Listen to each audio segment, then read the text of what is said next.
evening to you, St. Lucians, who are here on island and in the diaspora. Thank you so much for joining the National Television Network Government Information Service.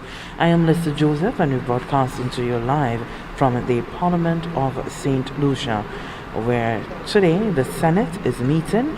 We did have the House of Assembly, the lower house of Parliament, meeting on Tuesday, 1st February, and today, Friday, February 4th. The Senate is having its first session.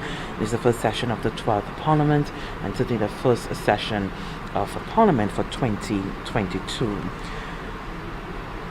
The Senate is going to consider a number of bills today, and there's one motion before the upper house. The Honorable Parliamentary Secretary in the Ministry of Tourism, Investment, Creative Industries, Culture and Information, who's also the leader of Government Business, Honorable Gideon Ferdinand, will be presenting a motion before the House. And that motion, as we had it discussed in the House of Assembly, and that motion is going to seek the approval of Parliament, approval of that resolution to the draft value added tax. It's an amendment to Schedule 3 of the Act, which is going to allow for the exemption on imports of personal items, food, clothing, toys, and other household consumables contained in barrels for the period of 1st February and terminating the 31st of March 2022. And of course, that is what we refer to as the barrel concessions. Number of St. Lucians always look forward to that, which comes traditionally at the time of the Christmas holiday period. And of course, previously we had seen an extension of that barrel concession, given all of the financial strife that COVID-19 had come to bear on St. Lucia, and the government of St. Lucia had imposed or decided to put in place that sort of extension of the barrel. And now the government is extending that concession. Traditionally, it would have ended January 31st, but that extension, taking into account all of the financial strain that is going on right now due to COVID-19, and the government has seen it fit to extend that concession until the 31st of March 2022. And just to remind you that under this concession, that the items in the barrel, the value should be no more than $2,500 for each barrel. And there's a limit. There's a maximum of 2 barrels for each household, and electronic items and items for commercial use, they're not permitted to be included in those barrels. If they are included, the exemption of the VAT is not going to apply. And so we want for you to be able to benefit from that and stick to the rules that have been provided. Honorable Gideon Ferdinand, as you know, who's the leader of the government business in the Senate, is also going to pilot several bills. They include the Public Finance Management Amendment, International Business Companies, the Insurance, Financial Services Regulatory Authority, Land and House Tax, and there's also the Distribution and Price of Goods. All these amendment bills to be presented. We're now seeing the entrance there of the President of the Senate, Honorable Stanley Felix.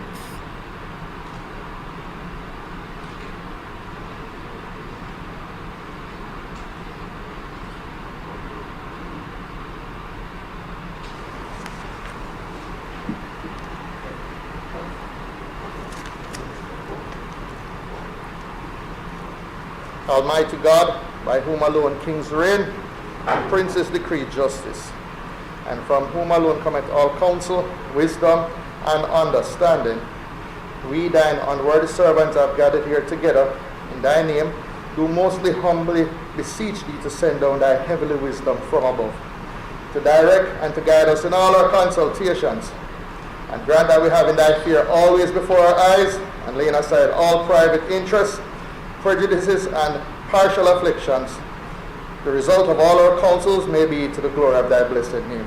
The maintenance of true religion and justice and the safety, honor, and happiness of the Queen, the public weal, peace and tranquility of St. Lucia, and the uniting and knitting together of the hearts of all persons and estates within the same in true Christian love and charity one towards another through our Savior, Jesus Christ our Lord.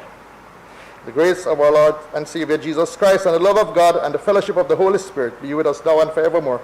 Amen.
Announcements.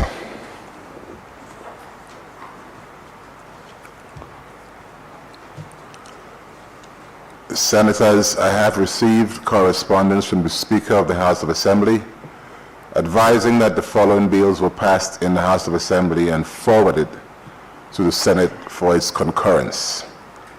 Value-added tax resolution of Parliament to approve draft value-added tax amendment of Schedule 3 order. The Public Finance Management Amendment, International Business Companies Amendment, Insurance Amendment, Financial Services Regulatory Authority Amendment, Land and House Tax Amendment, Distribution and Price of Goods Amendment.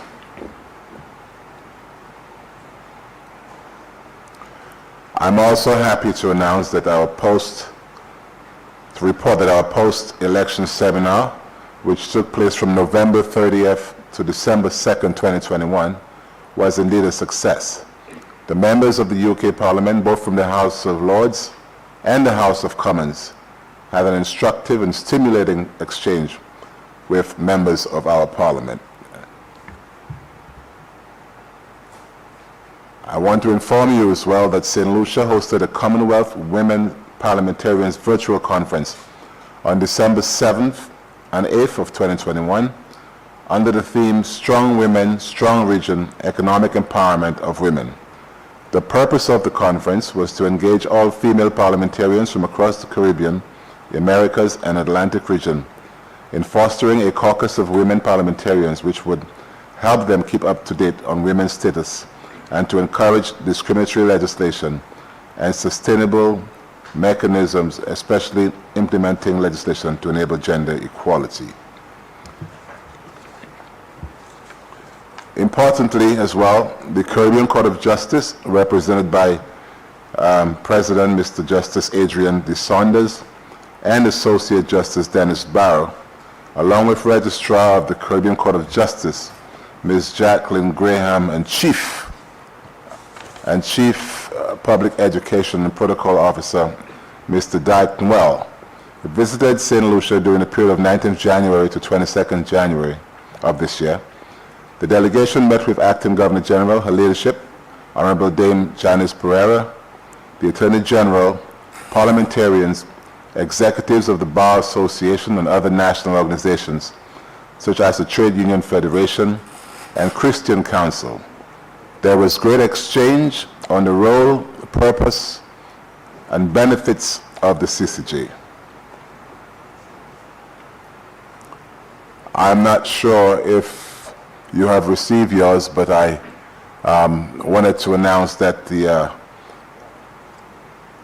identification cards for members ought to have been distributed or will be distributed. I'm not sure if it has been distributed. Has it? Very well.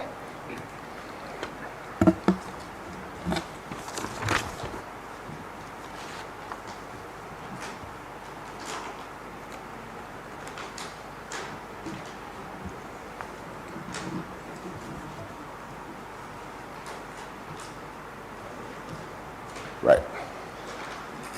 Statements from ministers.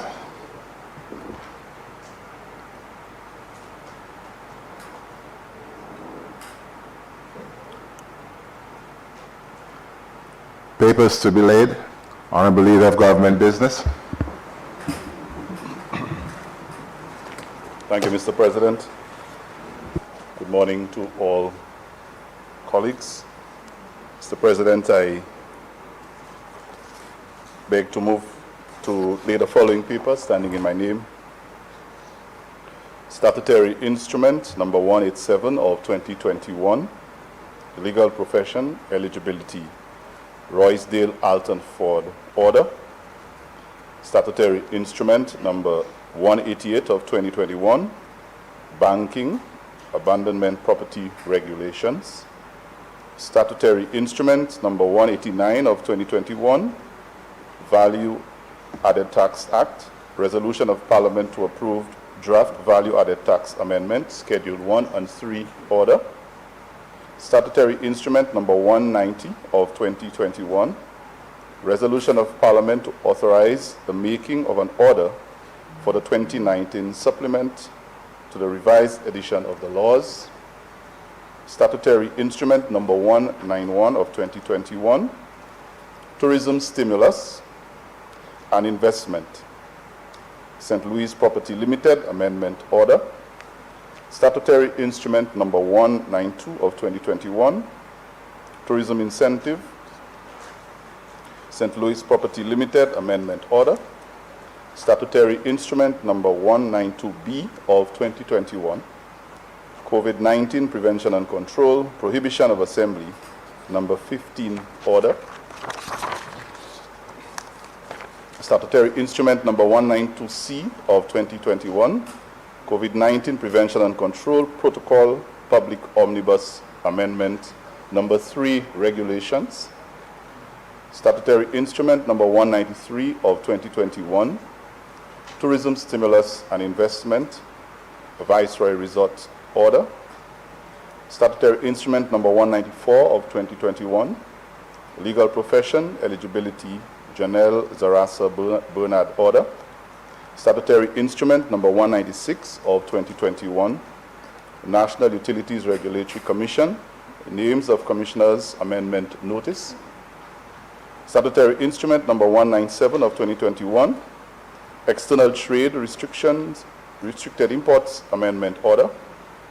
Statutory Instrument number 198 of 2021, 2019 Supplement to the Revised Editions of the Laws, Commencement Order.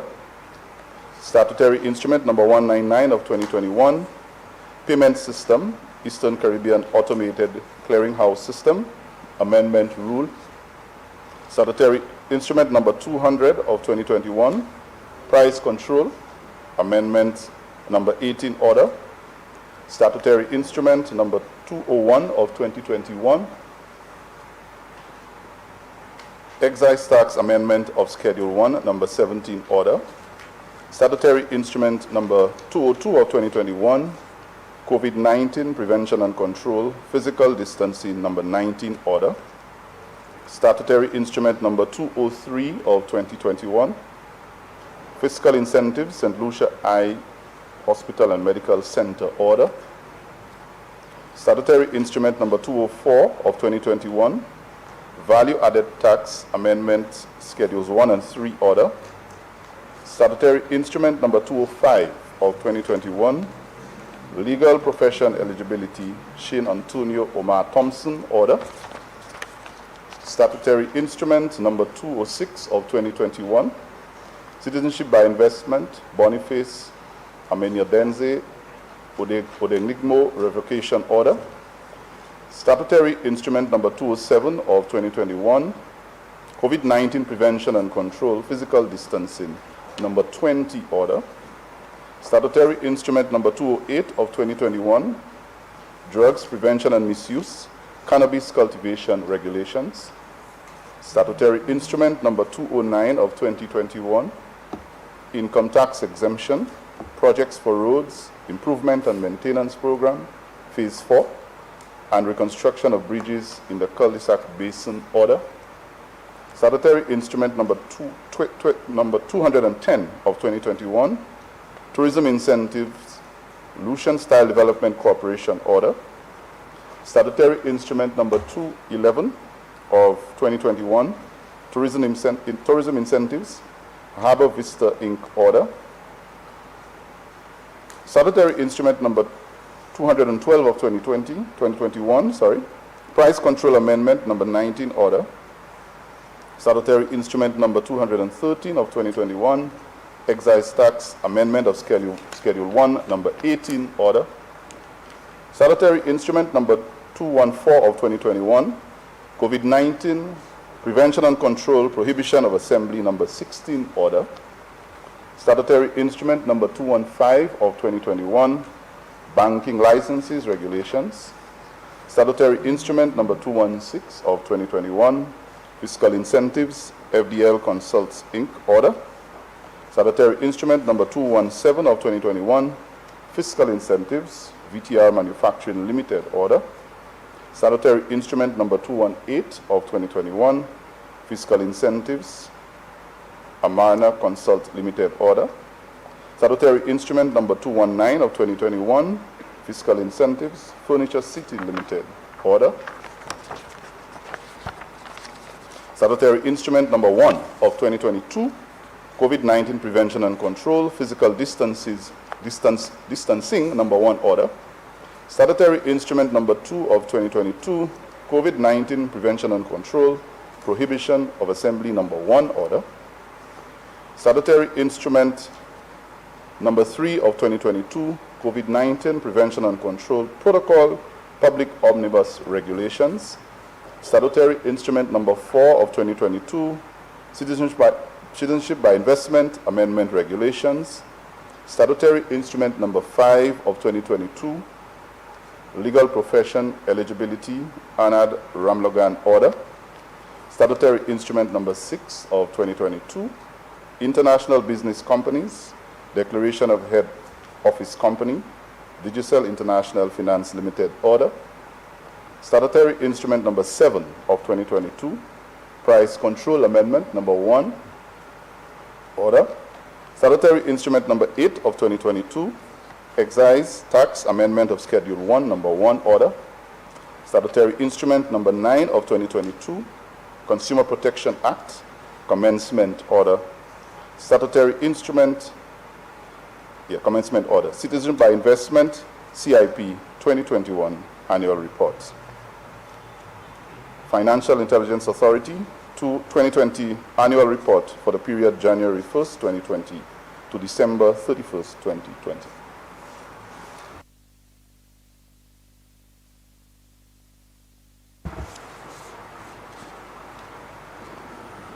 Would you like to catch your breath? Leader of Opposition? Would you like to catch your breath? Motions? Thank you, Mr. President, for the few seconds. Mr. President, I beg to lead the following motion, standing in my name. Be it resolved that Parliament, by affirmative resolution, approves the draft value-added tax amendment of Schedule 3. Order. Thanks. I probably needed a few more seconds, Mr. President, I beg to move the following motion, standing in my name. Whereas under Section 1091 of the Value-Added Tax Act, Cap 1542, the Act is approved by that the Minister of Finance may, by order published in the Gazette, amend the schedules to the Act. And whereas it is further provided under Section 1092 of the Act that an order made pursuant to Section 1091 of the Act is subject to an affirmative resolution of Parliament, except where the amendment is to customs tariff headings only. And whereas the Minister of Finance seeks approval of the draft value-added tax amendment of Schedule 3, order to amend Schedule 3 of the Act by an affirmation resolution of Parliament to exempt imports of personal items, food, clothing, toys, and other household consumables contained in barrels for the period commencing from the first day of February 2022 and terminating on the 31st day of March 2022. Be it resolved that Parliament, by affirmative resolution, approves the draft value-added tax amendment of Schedule 3 order, which amends Schedule 3 of the Act to exempt imports of personal items, food, clothing, toys, and other household consumables contained in barrels for the period commencing from the first day of February 2022 and terminating on the 31st day of March 2022.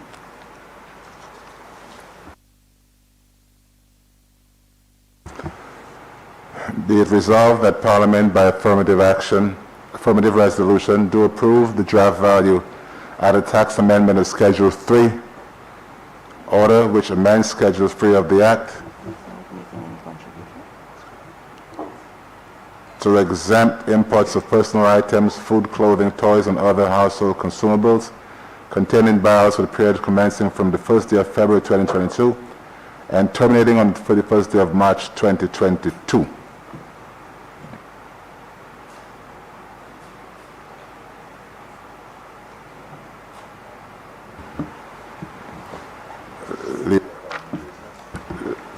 Leader of Government Business. Thank you, Mr. President. Mr. President, the extension being sought today for barrel concessions, the amendment to the value-added tax cap 1542. This statutory instrument, Mr. President, is to be considered by this Honorable House, really, to continue to do something that we have done before in this country, albeit introduced by the Labour Party a couple terms ago.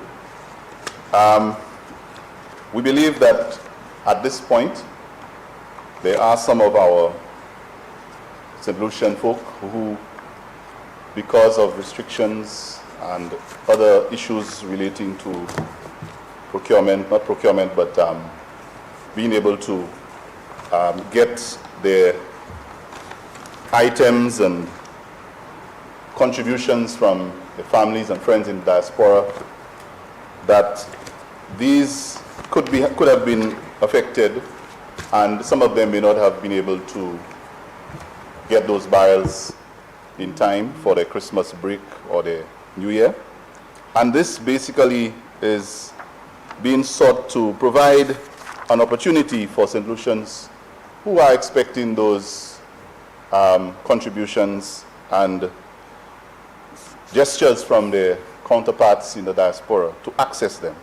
So essentially, this amendment is something that has been done. I think during the first phase of the COVID pandemic, the previous government did likewise, and we believe that there are times when we can extend the period of the concession by a few weeks, maybe a couple months, to facilitate that much needed relief that our people need at this time. So I do not intend to to give much more detail on that. I think it is something that we know that this House understands and is likely or expected to give support to. So I put it to us to approve so that we can bring that relief to our people. Thank you, Mr. President.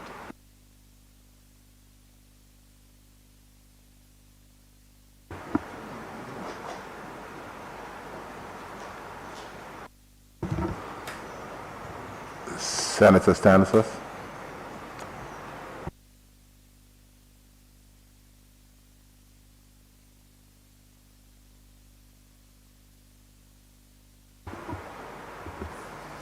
Thank you very much, Mr. President.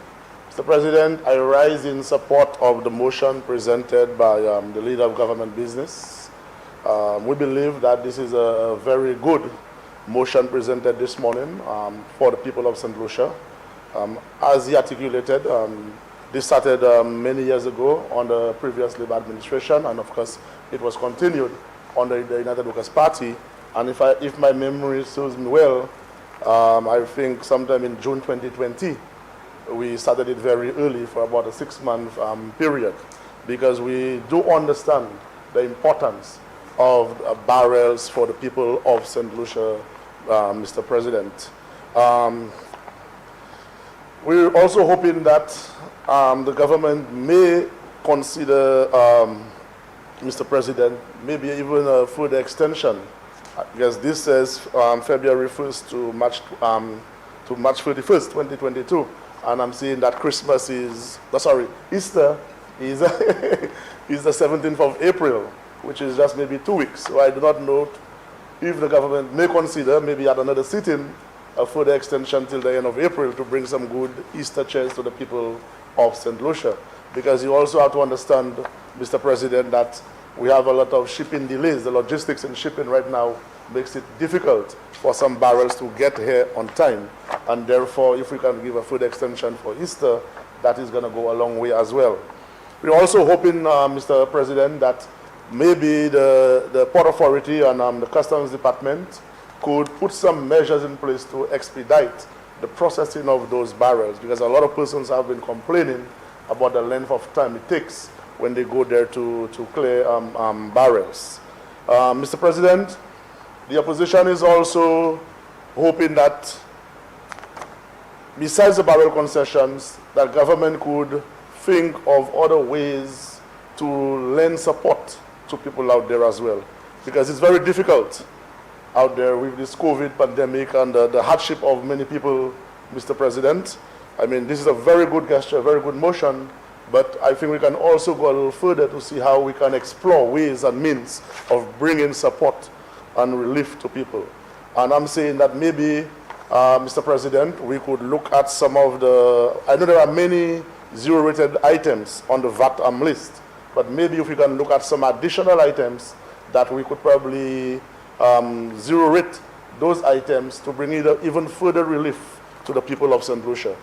We can also, if we don't want to do it for the general population, Mr. President, we may look at grouping it. For example, we could look at the poverty list, the public assistance program. There are many persons on this, and if these are the people we want to classify as persons to receive further relief on zero-rated items, that is something I think that can also be considered, Mr. President. But all in all, this is a very good motion, and we on this side of the House, the opposition, fully support it, and we're hoping that the government could consider our request to give it a further extension, maybe at the next sitting of Parliament, till the end of April, to bring some good Easter cheers to the people of St. Lucia. But I thank you very much, Mr. President.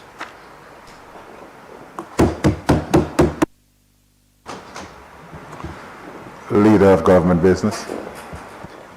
Thank you, Mr. President. I want to thank the member opposite for supporting the bill and also extending some ideas and suggestions that some of which I believe are in place. And our government is one that will listen to suggestions and ideas as long as they are constructive and in the interest and benefit of our people.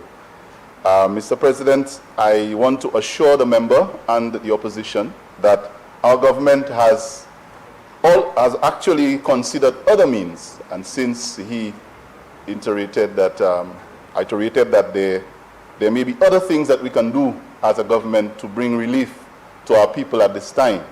I totally agree, and I want to just mention about 3 examples of these that our government had decided to do even before the suggestion came, but we will continue to do so.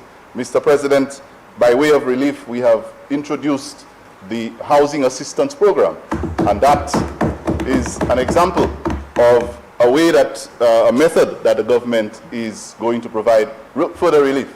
It's going to be rolled out. In fact, as of now, it is being rolled out, phase 1, and we will continue to assist persons in our country who are unable at this time to secure loans and get materials and labor to live in humane conditions. So this is one of the examples of the other things that our government is doing.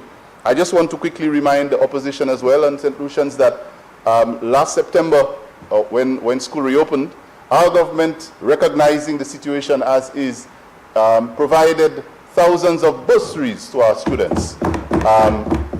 all over the country. In fact, the opposition parliamentarians also received their share, I understood.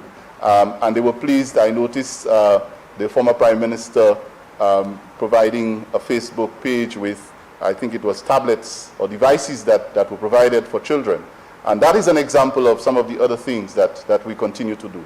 Just by way of example, one more, Mr. President, our government, recognizing the difficulties that parents face in the new academic year, also has approved and has prepared for CXC Math and English for all the students of our country. So these are things that help to relieve the burden on our families who are creating or who have difficulty in taking care of their children. And I was just reminded that the new set of laptops that have been procured will be made available for every child in this country. And that is an example, Mr. President, of additional things that this government has found that can offset costs. In other words, families, the little that they make now, if the government can provide that relief, they will find they'll be able to use the little that they make to do other things that they would have otherwise been using. So I do not want to continue. There's a long list, but as we go on in this new fiscal period, Mr. President, we will be making the announcements and rolling out and announcing and giving St. Lucians more information, as well as the opposition, on the other things that we will be doing to help bring relief to our people in these difficult times. I thank you, Mr. President.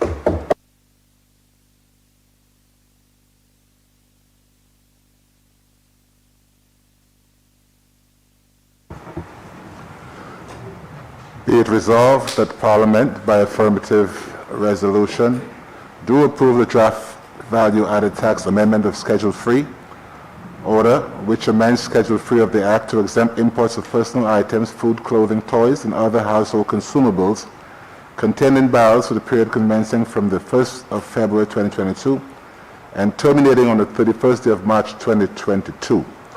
I now put the question. As many as are of that opinion, say aye. Aye. As many as are of a contrary opinion, say no. I think the ayes have it. The ayes have it.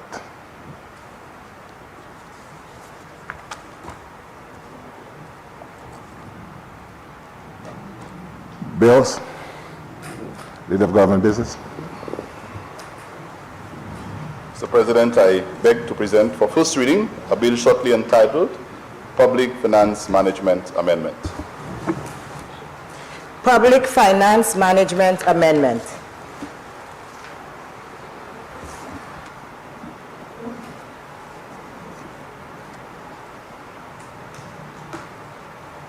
Leader of Government Business. Mr. President, I beg to move for the suspension of Standing Order 49-2 to allow the bill to go through its remaining stages at the sitting. Senators, the question is that the Standing Order number 49-2 be suspended in order to allow the Honorable Leader of Government Business to proceed with the remaining stages of the bill at this sitting. I now put the question. As many as are of that opinion, say aye. Aye. As many as are of a contrary opinion, say no. I think the ayes have it. The ayes have it.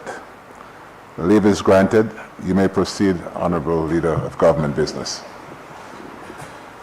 Thank you, Mr. President. Mr. President, I beg to present for second reading a bill shortly entitled Public Finance Management Amendment.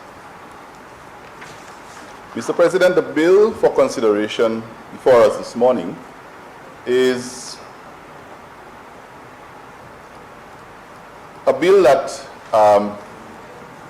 as we call it, the Public Finance Management or PFM bill. It is actually the authority for the administration of public finances in St. Lucia. And the public finance management is the foundation of all activities for the government. And it is also an integral part of any good governance system, and the public finance management system is designed to ensure effective and efficient planning, reporting, auditing, accountability, and oversight for the public finances of the state. Now, Mr. President, the amendments to be made are specifically in sections 32 and 40. And under section 32, the amendment that is proposed, this amendment, Mr. President, speaks to the Public Finance Management Act, conforming to section 79(1) of our Constitution. In section 32(1), the PFM Act should be amended accordingly, and we're proposing that it should be the Minister of Finance shall cause to be prepared and laid before the House of Assembly no later than 30 days after the commencement of each financial year. And it says estimates of revenue and expenditure for that financial year. Mr. President, under section 32(3), the PFM Act should also be amended and so that the Parliament shall approve the appropriation bill no later than 30 days after laying the estimates. And therefore, that would allow for us to maintain a certain level of fiscal discipline in a timeline for the approval of the appropriation bill. Mr. President, under section 32(5) of the Act, the amendment should be made so that the House of Assembly approves the appropriation bill no later than 30 days after laying the estimates before the House of Assembly, where the extension of time is approved by the House under section 32(4) of the Act. In other words, Mr. Speaker, whether it be under normal circumstances or otherwise, where an extension of time is granted by the laying of the estimates, the appropriation bill must be approved by the House of Assembly within the 30 days of laying the estimates. Mr. President, there's another section that I wanted to ensure that we raise or we mention. But before I do that, I think it's also important to note that in the Appropriation Act, the government services provided in the Appropriation Act for previous financial years, the wording of the Act suggests that it can only be facilitated under emergency situations.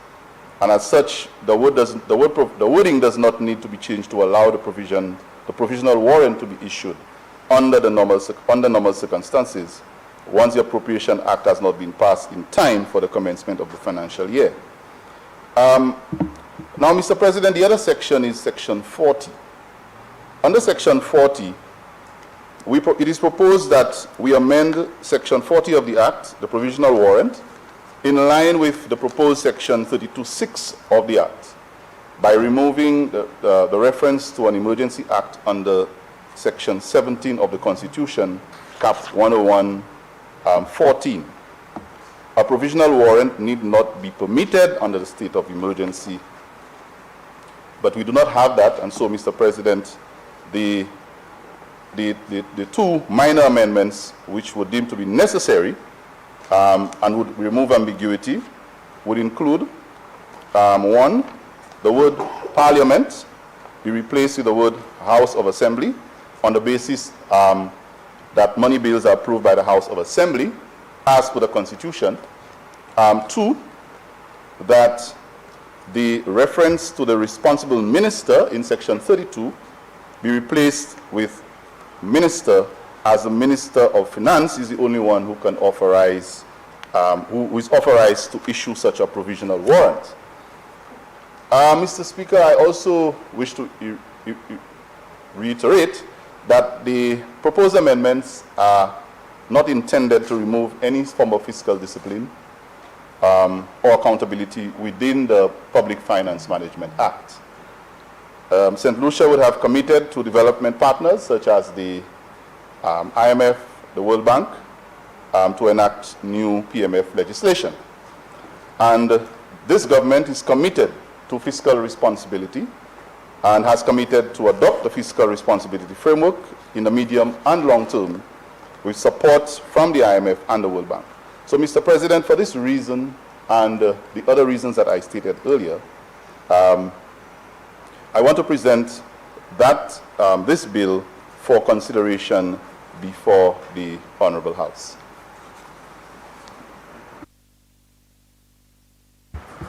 Senators, the question is that the Public Finance Management Amendment Bill be read a second time. Senator Fede. Thank you very much, Mr. President. Mr. President, I rise today very confused with the intent of the government or the objective of this amendment.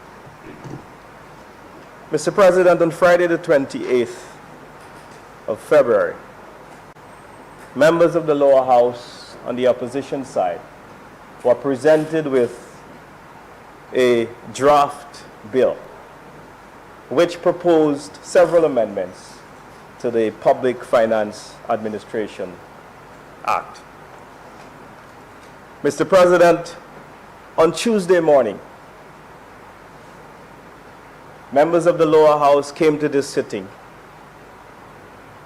and hours before the commencement or the proceedings of the Parliament were presided with another set of amendments, and to said that things had changed. Now I ask myself, Mr. President, what could have gone wrong between Friday and Tuesday morning?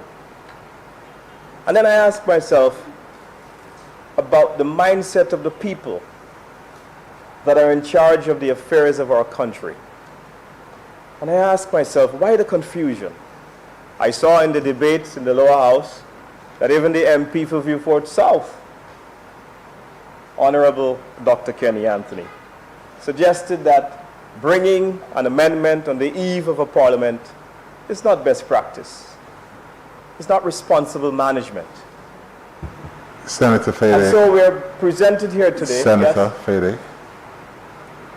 I would encourage you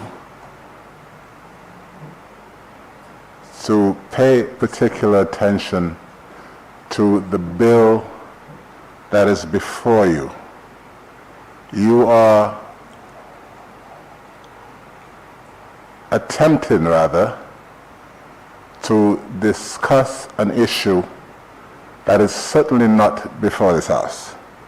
What is before this House is the amendments as it is proposed.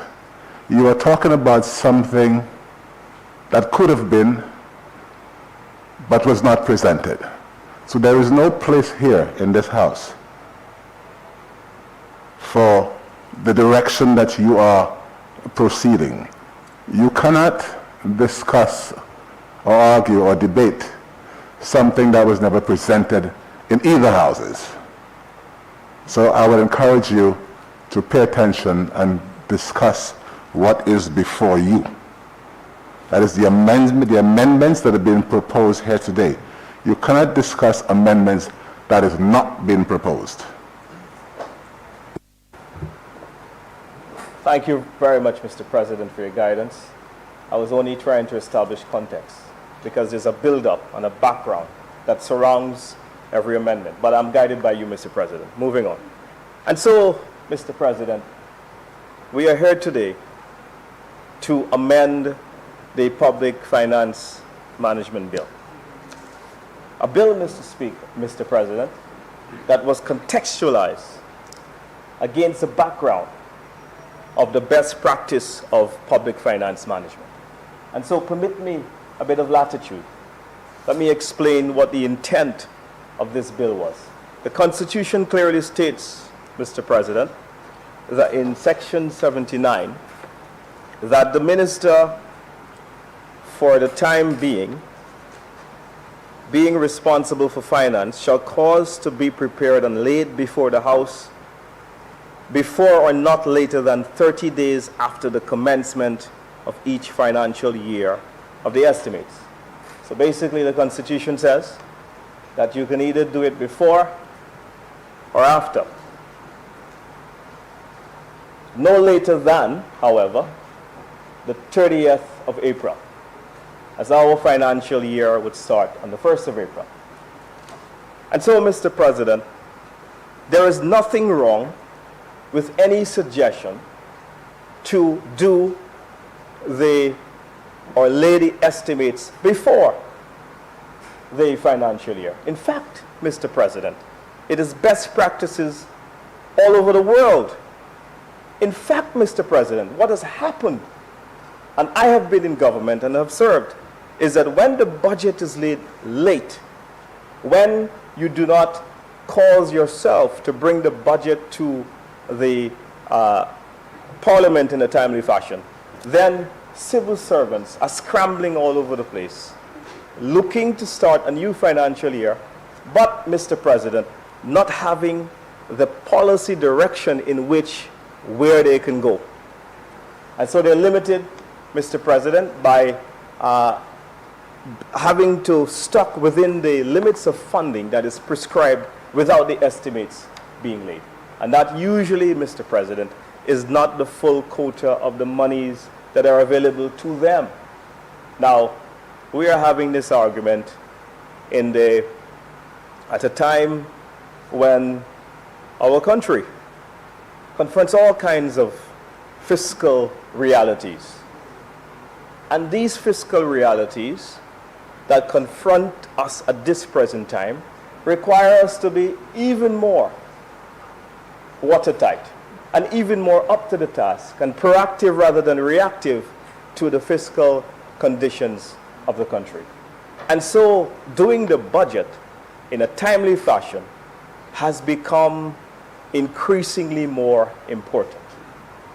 It is inextricably linked, Mr. President, to the Public Finance Management Bill, because the guidelines that are found within this will either allow you, Mr. President, to have a successful or to implement successful policies, or to not implement successful policies.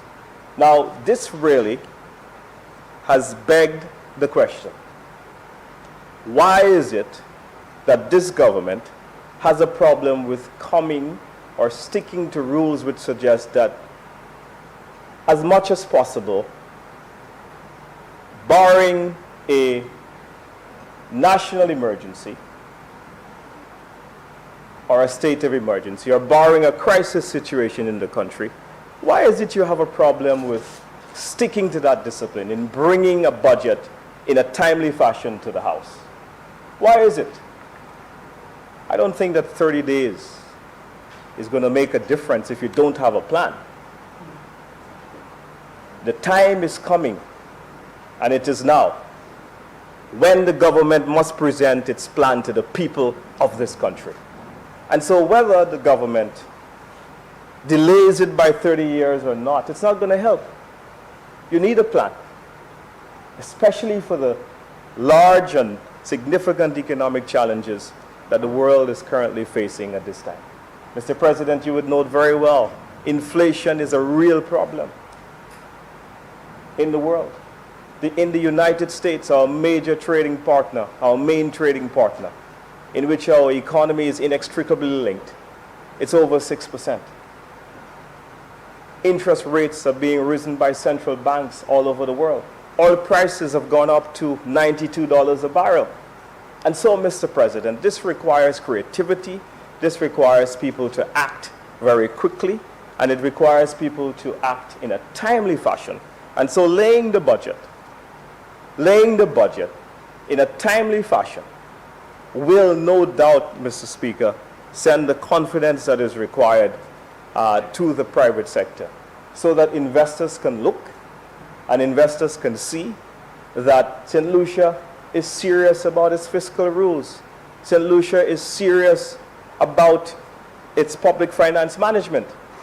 Mr. President, Grenada, which is used as a standard bearer by the World Bank and the IMF in the Caribbean for its fiscal discipline, they have implemented similar legislation. Barbados has implemented similar legislation, and all in the view, Mr. President, to ensure not to depart from the principles of the Constitution, to stay within the guidelines of the Constitution, but, Mr. President, to ensure that your public rules are stuck to and that you have that discipline in which you can, Mr. President, in a timely fashion, implement your budget so that you send confidence to the entire economy. Mr. President, when we told this government, the then opposition, that we had lost some 300 million in revenue because of COVID. And, Mr. President, the bondholders, 25% of the bonds were redeemed because of the COVID pandemic. It meant that the country had to find some 200 million to be able to pay those individuals. And so, Mr. President, we are now faced with some severe fiscal challenges which need to be managed in a very timely and in a very strategic and creative fashion. And so to lax your rules, you will never be able to solve the fiscal situation of this country or improve it if you want to have a free-for-all. And so this is very, very unfortunate, in my view, the amendment that is being proposed here today to end that discipline in which we try to instill in the management of the country's finances, to go back to the days when, you know, a minister of finance would want to lay the estimates after the financial year has started. This makes no sense.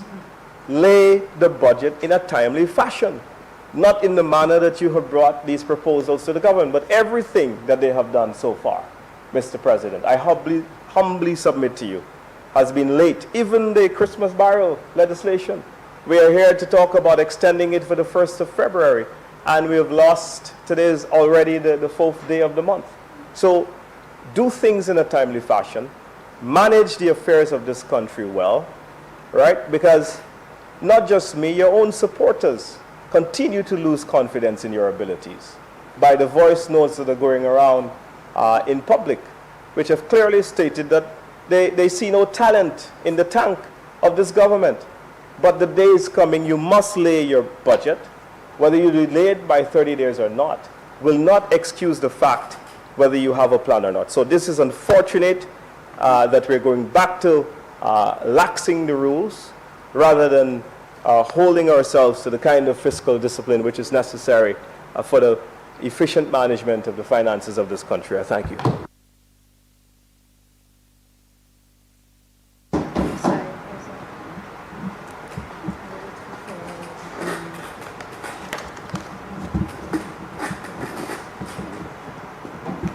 Senator Sharby. Mr. President, I thank you. This being the first sitting of the Senate for the new year 2022, if you would allow me some leave to extend best wishes for the year to my Senate colleagues and to St. Lucia at large, wherever they may be. I do wish that this year may bring some level of greater relief and a space to breathe as compared to what, Mr. President, we've had to deal with since 2020.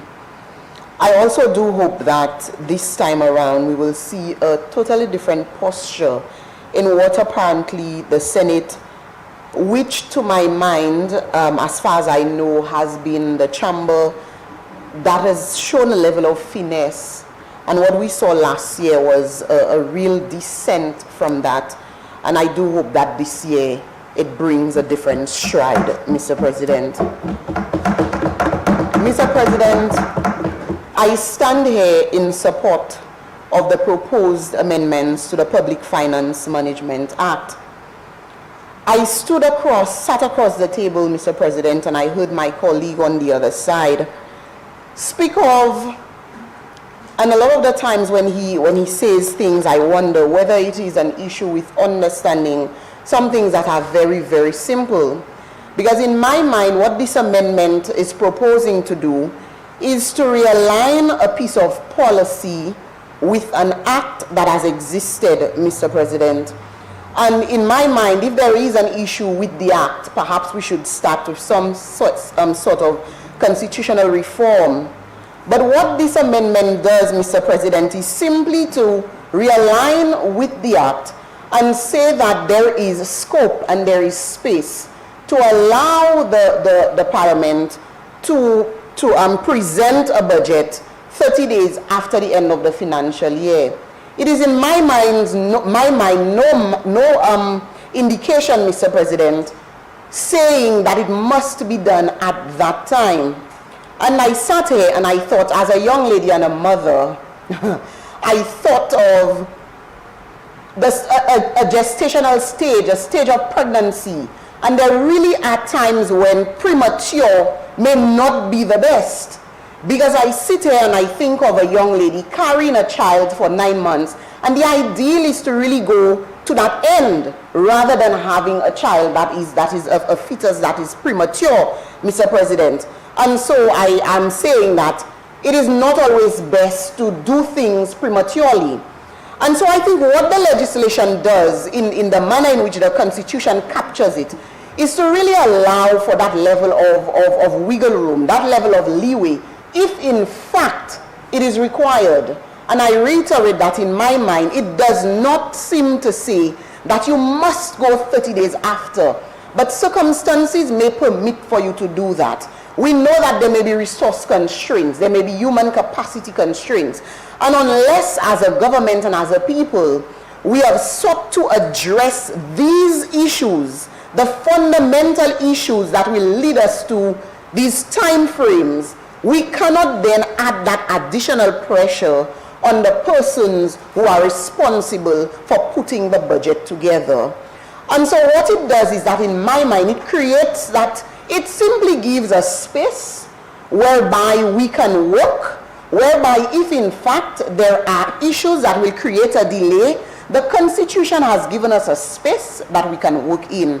And I dare say that I assume that it was wise men who sat down and coined the Constitution. And we may say perhaps it was at a time where accounting and budgetary procedures and so on were perhaps not as sophisticated as it is now. But I'm thinking that it was also a time perhaps when the amount of transactions and so on that we carry out now throughout a financial year was also not as much. The important thing, and it was highlighted over there, and I just want to debunk it, the important thing is that realigning or changing the act as it exists, the bill as it exists now, does not give any room in my mind to reduce on the level of accountability and transparency or that of good governance. And I would understand if perhaps that it did that, that would give then a reason to not support it. But in my mind, it does not do any of these things. And it is also, it baffles me.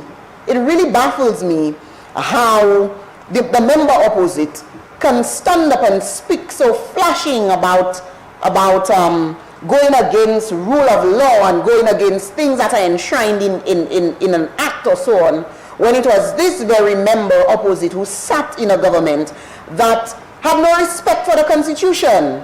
If we speak about the issue with the deputy speaker, we speak about the amount of direct contracts, we speak of so many other things. He sat right there and said nothing about it, well, at least not in public to my mind, and then he's going to stand up here and say that he does not see the need to do what is proposed here in the amendment.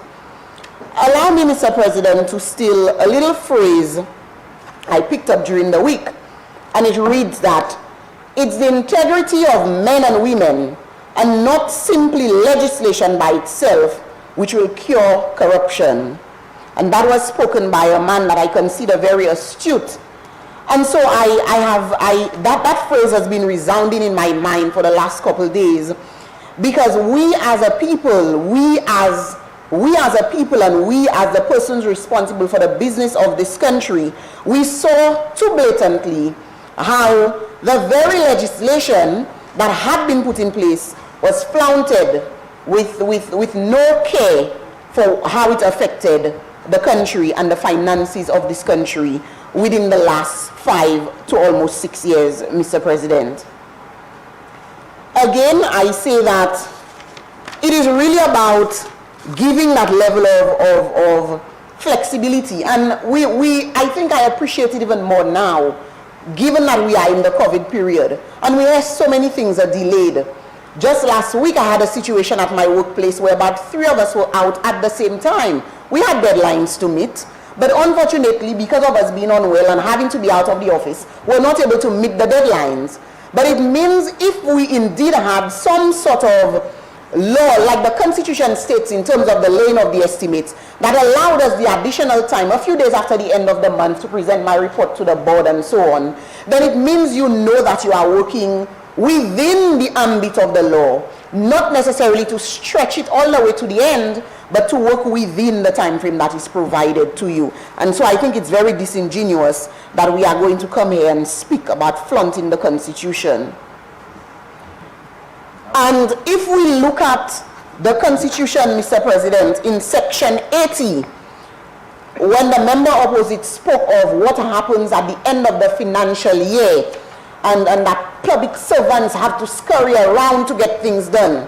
Section 80 of the Constitution addresses that matter, because it says, and if you allow me, I will read, Mr. President, it says that there shall be such provision as may be made by Parliament, under which if the appropriation law in respect to any financial year has come into operation by the beginning of the financial year, the minister for the time being responsible for finance may authorize the withdrawal of monies from the consolidated fund for the purpose of meeting expenditure necessary to carry on the services of the government until the expiration of the 4 months from the beginning of that financial year or the coming into operation of the law, whichever is earlier.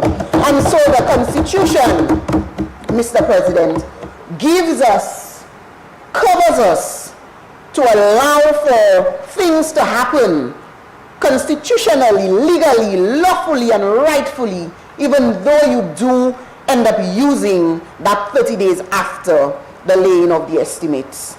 Section 81 also speaks to what can be done in its absence.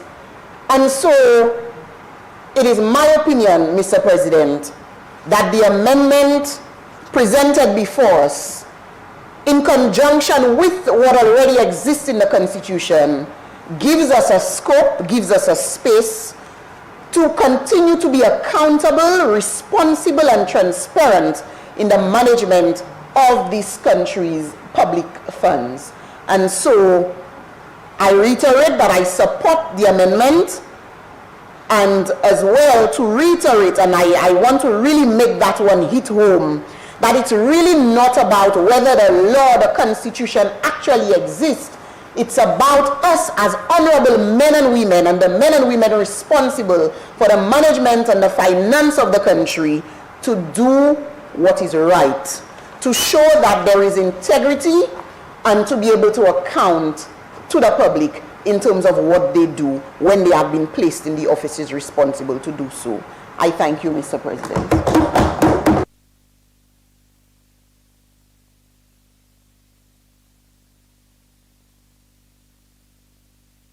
Leader of Government Business. Senator Reynolds.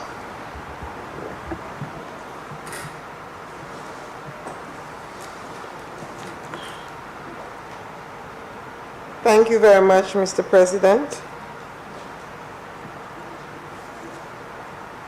And may I say a pleasant good morning to you and to members of this chamber.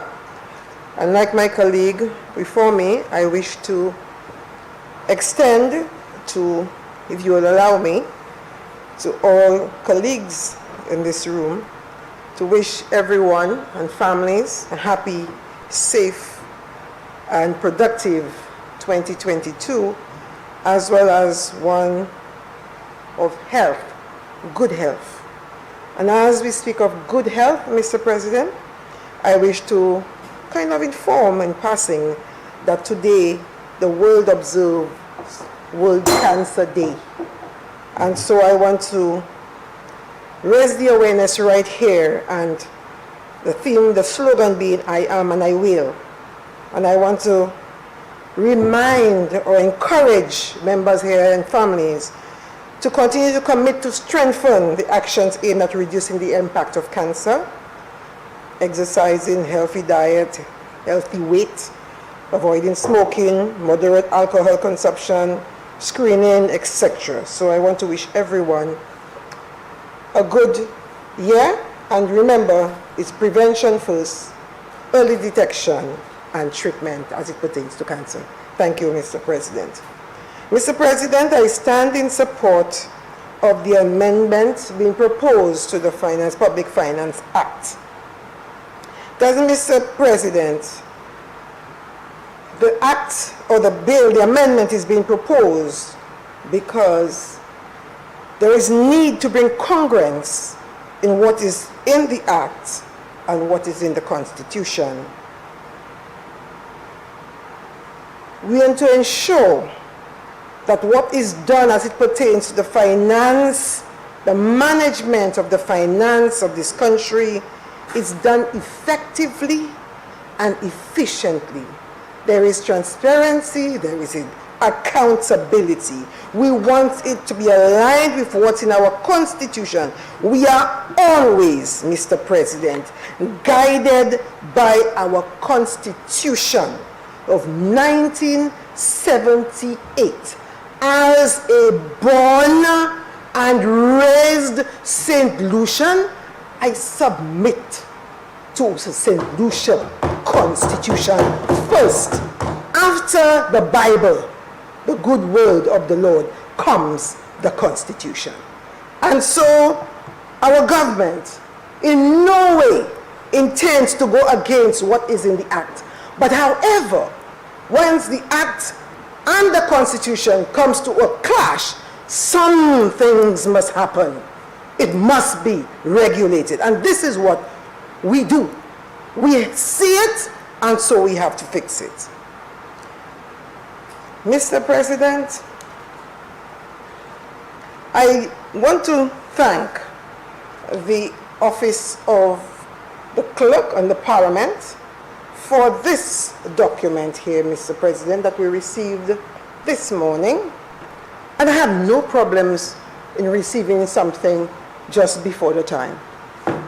You get ready, you read, because it's absolutely necessary. There's no complaints about getting things before, on the day before. So thank you so much to the Office of the Clerk. It speaks to a guide to the budget process. And on page 3, Mr. President, it speaks of drafting. And the first paragraph speaks to the draft estimates take into consideration the government's development strategy. All draft estimates are required to be submitted to the Ministry of Finance by a certain date of each year.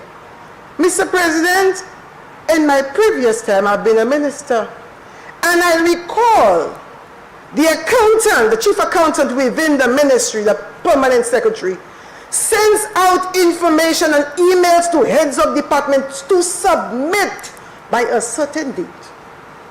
And Mr. President, you would remember that dates are not always abided by. Things come late, and there's a constant back and forth and a constant pull and tug to get by a certain date. Even at face-to-face meetings, heads of departments will come in and may not have the necessary information. And so, in this COVID time, where there is homeschooling, where there are deaths and illness, public servants are affected by what is happening in their homes and their communities. People are grieving, people are sick, they're not able to focus at all times, and so you may get delays in submissions, which may cause this delay. And it says, the Minister for Finance seeks Cabinet's approval of the draft estimates of revenue and expenditure That's the second, and I unquote. And so, Mr. President, I continue. What happens? What would happen when the delays occur? The public servants, the accountants, indicated that the time was against them. What does a conscientious minister for finance do? The minister for finance would consult with the Attorney General. A knowledgeable Attorney General would consult the Constitution and the Public Finance Act. A knowledgeable and wise Attorney General would advise the Minister for Finance about the next step that he or she should take to ensure that the budget is laid, the expenditure is laid efficiently and effectively. And so, the wise Attorney General sees the irregularities and advises the Prime Minister to come to the people, come to the People's Parliament, to inform the people and seek permission to make amendments to coincide with what is in the Constitution and to ensure that the budget is laid. Estimates of expenditure and appropriation bill, they are laid effectively, doing things efficiently. That is what's most important. And I hear the senator opposite speaks of, it's not only doing the budget in a timely fashion. That is what he wants, doing the budget in a timely fashion. And not having public servants scrambling and so on. But they have been scrambling. Their lives have been affected. I know of so many families who've lost loved ones, principals, heads of departments. They've lost their mothers, their fathers, their children, their husbands. And we expect them to be like robots and just leave emotions and just crunch the figures and send it in a timely fashion. We are a caring government. We are government of the people, and we understand what happens in the communities. And so we have to give them the little time. And we talk about discipline, sticking to the law, timely fashion. And Mr. President, let me refer to Mark chapter 2, verse 27. When the Pharisees challenged the Lord Jesus Christ and his disciples on the Sabbath day, when they were picking the ears of corn and crushing and eating, and they said about the Sabbath, should the disciples be doing that on the day of Sabbath? Because the Pharisees believe in the law. It is a Sabbath and you ought not to do that on the Sabbath day. This is a replica writing, hypocrisy. This is what it is. Similarly. And what did Jesus say? The Sabbath was created for man, not man for the Sabbath. The budget, the act, the Constitution was created to guide the people, not to be a burden around the necks of the people like the Sabbath. The Sabbath was created to help ease the pressure of people. Likewise, the Constitution was written to guide the actions in the country. The Act, along with the IMF and the World Bank, was written in 2017 and put out in 2020 to guide what happens with the finance and management of finance of the country, not to be a burden and strangle the people of the country. A wise Prime Minister and Minister of Finance who has the foresight saw what was coming. He was aware of what was affecting his public servants, so he went ahead of time and told the AG what is happening. AG, please guide us. And the AG provided, and they came in and they came to the people and said, this is what is happening. We may need, so we need to change this 30 days after. We may, not 15 days or 30 days before the end of the financial year. You understand, Mr. President? This is what's happening there. And I need the people of St. Lucia to understand. Moi, vle yo kopan ki sa ki ka fet la. Ministre Finance a pays ya. Pas qu'à venir demander pour changer rien, pour voler l'argent. Il qu'à venir demander pour ça, puis c'est officier, un ministre finance, à tout différents ministères, ils ont affecté, Covid affecté, yo sévère, yo famille, yo, tout ça, yo ka fait riche, yo pas qu'à aller à l'école, yo briser laptop, un chaque bagage qui affecté, yo, si yo pas pas ouais, pour voir toutes ces informations, pour ministre finance, organiser budget là pour venir porter. So là, yo dit ministre la puis un gouvernement neuf 6 mois. Là c'est un gouvernement neuf ou supposé consult mon public sector, mon private sector, on est pour parler avec tout le monde pour ça faire budget là manière il supposé pour affecter la vie ces monde là. So, on passe à faire rush, et veille qui vaille, et juste l'argent vieux budget by ces gens-là. Cette lycéenne deserve plus passer ça. Nous ne pouvons respecter ces gens-là, et faire bagaille là bien.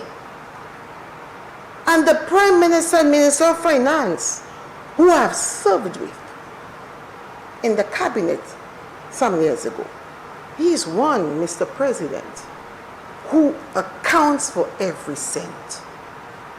And under his watch, I can say, Mr. President, without a shadow of a doubt, that he's cranking the figures and watching everything, and time again, he'll go back and forth to ensure that this is to the T. Efficiency, effectively. He's an economist, and he knows what he's talking about. He's not going to let things just roll all over the place. 24 million to sandals, director awards, how many director awards in one day, 13 million for DSH. He will not be doing those things. Millions and millions to the fresh start people. He will not let that happen.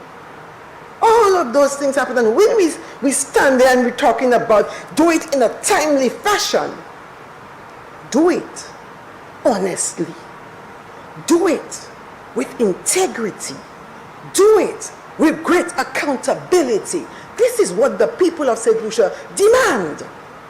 And this is what this Prime Minister and the Minister of Finance wants to happen. Hence the reason why he's come to the People's Parliament to seek that amendment to ensure that it's delivered well, Mr. President.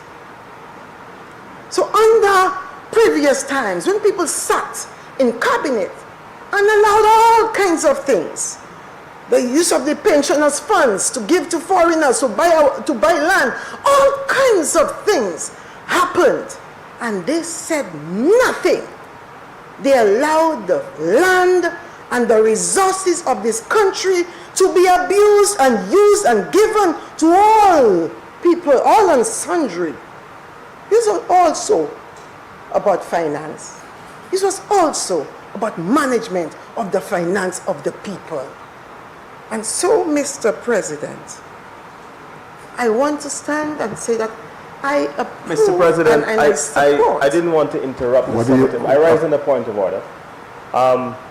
The senator is misleading the House to suggest that we use the pensioners' money to lend to foreigners.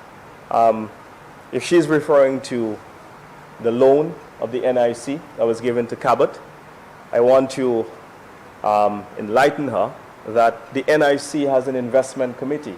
And even under the dispensation of the St. Lucia Labour Party regime, there is 155 million, was the last figure I heard, in total foreign investments by the NIC, which were made in stocks, were made in the NICs, or buying foreign government bonds, investments in other banks. So it is a well-noted fact. So I would like the senator to give the people of St. Lucia correct information because that would be a little misleading. I'm ever so sorry for misleading your presentation. I allowed you, Interrupting, I meant. I allowed you some latitude there, Senator Fede, because you said if she is referring to, she's never said what she was referring to. And so I guess you could be thankful that I allowed you to say what you had to say. Continue, Senator Reynolds. Thank you, Mr. President. The senator should not have gone there. Should not have gone there. Because, Mr. President, we all know what happened with the Cabot situation. We all know that the NIC board intended or wanted to procure the land and, of course, have it as an investment in St. Lucia. We all heard from the chairman at the time of who instructed or who advised, who went to Canada, who met the Cabot team. And we don't want to go there. We don't want to go there. So tell the honorable member, the senator, to just stay seated. Just stay seated and hush. Sorry, Mr. President, if I went out there. Okay? So, Mr. President, Senator, I apologize, Senator, Mr. yes, President. please. I advise through you, the senator, to remain seated and leave this discourse on Cabot and NIC. Let it rest. Let us keep Senator, let us try to keep the debate focused on the amendment before us. I return. I think we are somewhat digressing somewhat. Yes, we did, and I shall return. We do not want a repetition of what happened in a different place. No. So let's try to keep it focused. Rest assured, Mr. President, we shall return to the bill before us. And as I was concluding that I give my fullest support to the amendment to the Public Finance Act, and that is to allow the Prime Minister to have the Constitution be aligned to what's in the Public Finance Act, be aligned to what's in the Constitution, and allow for a very complete, transparent budget to be presented, an appropriation bill to be presented to the people of this country. I thank you.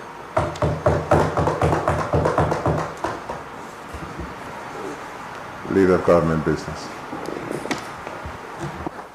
Thank you. Thank you, Mr. President. I just want to present a brief rebuttal on this debate, Mr. President, triggered by just a few comments that were made by the leader of opposition business, who, in my opinion, attempted to present, in a lame effort to probably what I listened to sounded like a reproduction of a script that his leader attempted to raise in a different place, under the guise of best practice. I think, Mr. President, what got my attention from the presentation of the leader of opposition business was the repeated statement or phrase of the government advising the government or attempting to advise this government on the matter of best practice. Mr. President, I remember for 5 years and more sitting in this very chair and on this side, always standing on my feet at almost every opportunity, whether I was in support of or opposed a bill, a motion, or any matter before this Honorable House. I was very, very consistent in advising that we follow best practice. I always supported the idea of following best practice. So I am in no way against the concept of best practice. But, Mr. President, when we stand and give advice, we must have an authority on the matter. We must represent what we attempt to present to people. I am not sure that the leader of opposition business, he may be good at certain things, but I'm not sure that this is a strong area at this time based on the governments that he sat in to be coming to this house to attempt to lecture on best practice. Again, I totally support the concept, but I am not sure that the member is well placed to do that, and I'll tell you why, Mr. President. Mr. President, best practice could not have been reflected in a previous budget that was prepared by his government while he sat in the cabinet and in the parliament, where instead of doing what we did, which is to allow the public servants to prepare the budget and make whatever necessary accommodations to facilitate their work, that a private interest was contracted to do just that at a rate of about 1%, was it? Of a $1.5 billion budget, Mr. President, $15 million if you do the math, paid to a private interest for doing what our public servants under this government are doing for us through consultation. Mr. President, I have attended several meetings and consultations in the last few weeks with staff of the Ministry of Finance who made their presentations, who consulted with the government, advised as to what we should be doing. And all that we are doing today is in line with our interactions with them. We have not, this is in my view, more like best practice and not what happened previously. So I don't know, based on that one example that I have presented, that the leader of government opposition business is in any position to advise us on best practice. Mr. President, I'll present just two more because I don't want to go into a long, dragged on debate on the behavior of the previous government. But there are times you must not throw stones when you live in a glass house. Mr. President, I do not think that the opposition, particularly the member who was the only then member of the government, the other two opposition members, well, there's another one, the Senator Stanislas was in government, but I think this morning he wisely chose not to say anything. But the leader of government business, Mr. President, before you advise on something, you need to have a moral authority to do so. So that people can look at you and say, look, this person represents what he's saying. Mr. President, the government that he sat in spent 5 years. Tell me what the best practice is in that 5 years without appointing a deputy speaker. 5 years. That's best practice. Just one more, Mr. President. I want to move on. I don't want to. One more, Mr. President. The largest single investment project in this country that was done via a loan.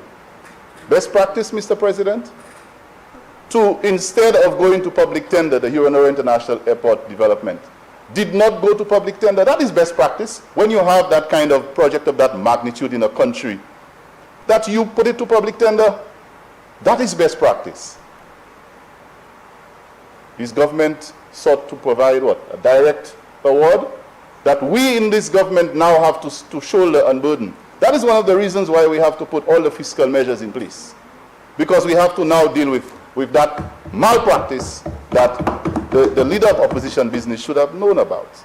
So don't come to lecture on best practice. I would welcome a lecture on best practice from someone who is an example of best practice. So I will welcome if at any point during this debate or any other debate, like was done in the previous bill, motion by the Senator Stanislas, where he advised on how else we can provide relief, I concurred. But don't come to the house, to this upper house, and pretend that you're an authority on best practice when you seem to have nothing in your conduct as a government or as a member of a government that suggests that you understand best practice.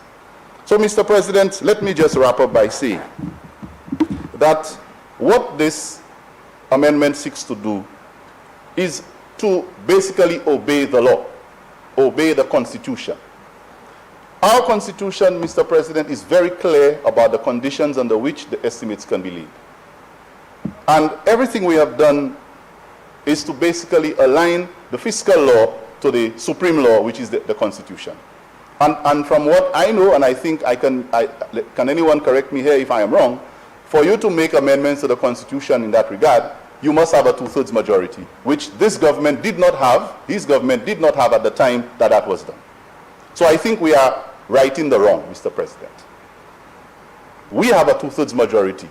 And so if we decide to go and make constitutional amendments, I think we have the authority to do that. But Mr. President, under the section 79(1) that was referred to, this government is acting within the law because we are keeping the 30-day period, we are keeping within that 30-day period with the amendment. So we are totally within the law, the supreme law of the land, which is the Constitution, with what we're doing. So, Mr. President, to attempt to take that debate into a tangle about,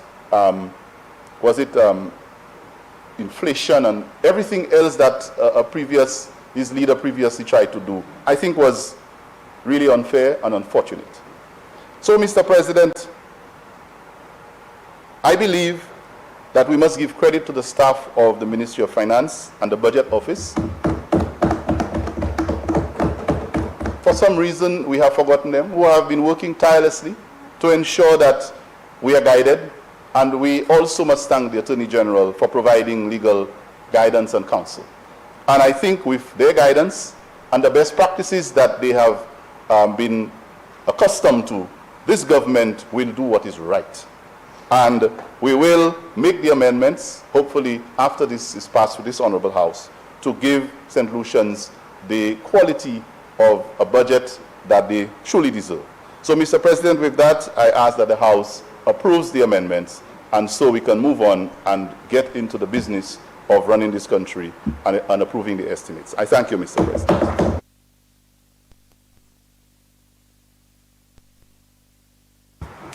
Senators, the question is that the Public Finance Management Amendment Bill be read a second time. I now put the question. As many as are of that opinion, say aye. Aye.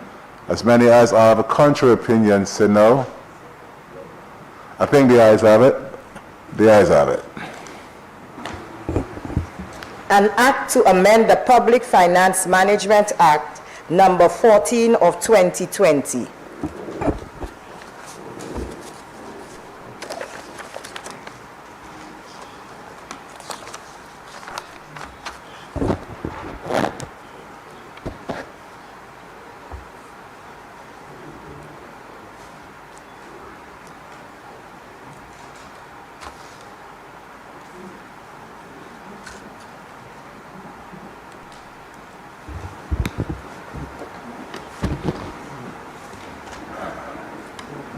Clause 2. Interpretation.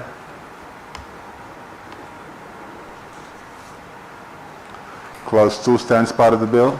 Aye. Clause 3. Amendment of Section 32.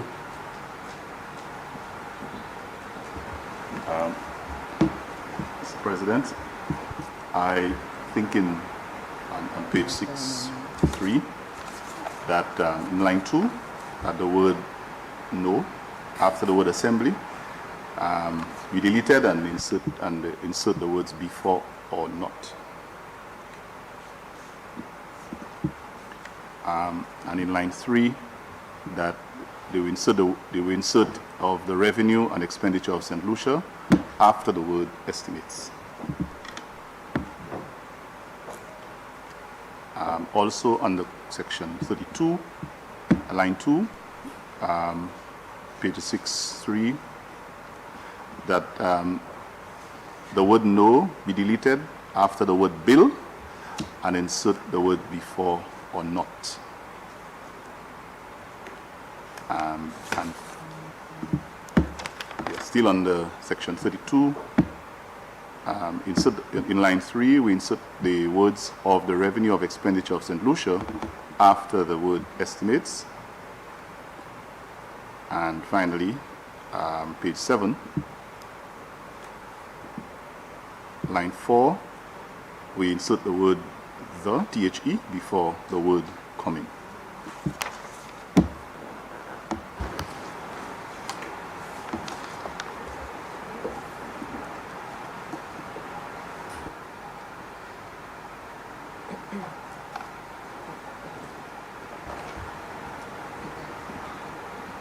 Senators, question is that section 32 section 32, line 2 be amended to the extent that the word no after the word assembly, to insert the word no after words, to delete the word no after the word assembly, and to insert the words before or not. In line 3, to insert the words of the revenue and expenditure of St. Lucia after the words estimate. Also at page 6, line 2, to delete the word no after the word bill and insert the words before or not. At line 3, to insert the words of the revenue and expenditure of St. Lucia after the words estimates.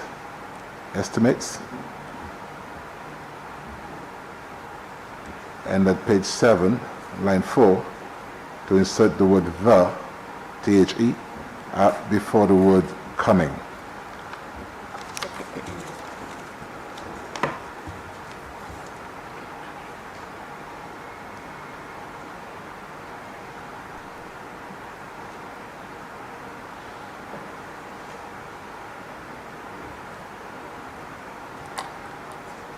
Clause 3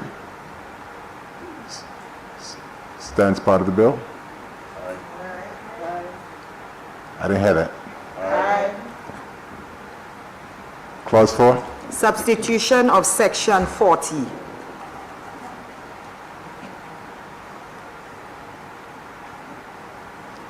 Clause 4 stands part of the bill. Clause 5. Amendment of the Principal Act. Clause 5 stands part of the bill. Clause 1. Short title. Clause 1 stands part of the bill. Senators, the question is that the committee rises and the bill be reported. I now put the question. As many as are of this opinion, say aye. As many as are of a contrary opinion, say no. I think the ayes have it. The ayes have it.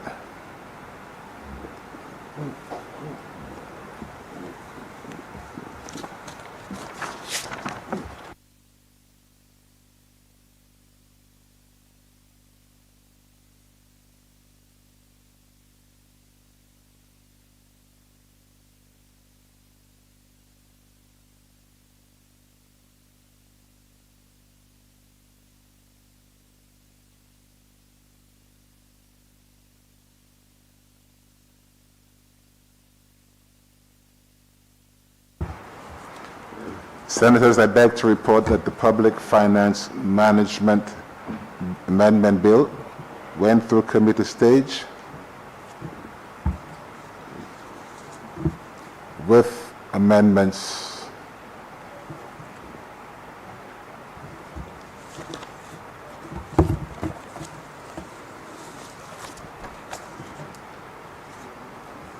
Leader of Government Business. Mr. President, I move that a report of the committee be adopted and that the bill be read a third time and passed. Senators, the question is that the report of the committee be adopted and that the Public Finance Management Amendment Bill be read a third time and passed. I now put the question. As many as are of that opinion, say aye. As many as are of a contrary opinion, say no. I think the ayes have it. The ayes have it. Be it enacted by the Queen's Most Excellent Majesty, by and with the advice and consent of the House Assembly and the Senate of St. Lucia, and by the authority of the same as follows. This act may be cited as the Public Finance Management Amendment Act 2022.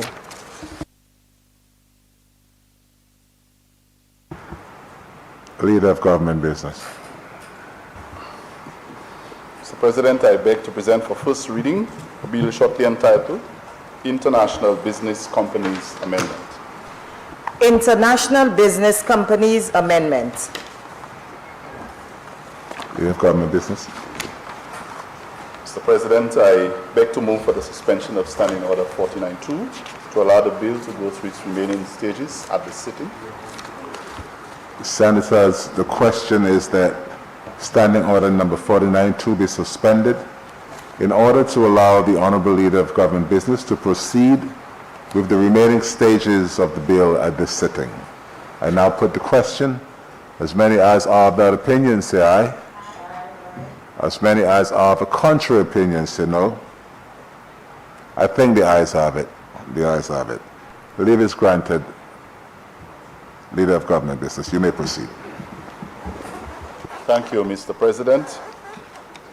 Mr. President, I beg to present for second reading a bill shortly entitled International Business Companies Amendment.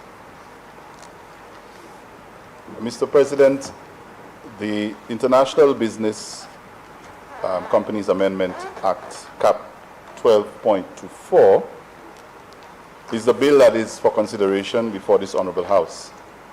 The purpose of this bill is to amend the International Business Companies Act of 12.24, known as the Act, to assist with the monitoring of international business companies for compliance with the requirements of the Organization of the Economic Cooperation and Development, the ECCD. Or the OECD, Mr. President. I will delve into some of the details because I think it's important that we establish this. While I do not anticipate too much of a conflict in this one, but I think I will go through the specifics for the benefit of the House. Mr. President, the second reading of this bill was presented for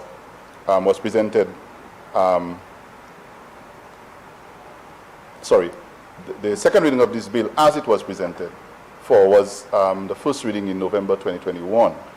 And the time was granted to facilitate further consultation. So unlike other bills, there has been some consultation with this bill. Key stakeholders, for example, have been engaged. In 2018, St. Lucia was invited to join the inclusive framework on base erosion, profit shifting.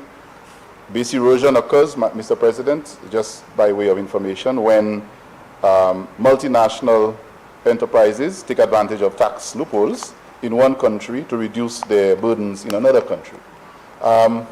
Some of this consultation, Mr. President, has become even more necessary since the COVID pandemic. It should be noted that the competent authority, as mentioned in this bill, keeps all the information obtained in the strictest of confidence, having been assessed by the OECD and the Inland Revenue Department of the United States for confidentiality and data safeguards. Also, Mr. President, the competent authority is required to provide regular reports to the OECD in the form of bulk data. And that ensures that the entities within the financial services sector, including our IBCs, are not unduly exposed while the other jurisdictions endeavor to comply with the international standards. So there is a component of compliance to our international standards. And so without this information sharing, St. Lucia would not have been able to maintain good standings as it relates to tax transparency, we may have stood the risk of being blacklisted again, and we do not want that to happen under this government. And could be subject to sanctions by the standard-setting bodies in the future. So, Mr. President, we're basically safeguarding our current situation, our current status with the IBCs and other competent agencies around the world. Now, Mr. President, in Section 2, the amendment proposed, in Section 2 of the Act, the amendment proposes as follows. And it says, the competent authority, by deleting the definition of the term competent authority, authorized officer is defined as a public officer authorized by the minister. Business day defines the term business day to ensure that the reasonable time is given to an international business company to grant consent or to enter its premises. The term information, that is defined, that definition was included to properly define the nature of the material which could be obtained by the competent authority.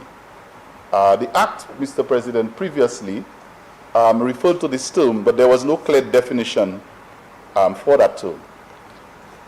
Now, in Section 1A, Mr. President, that section has been inserted.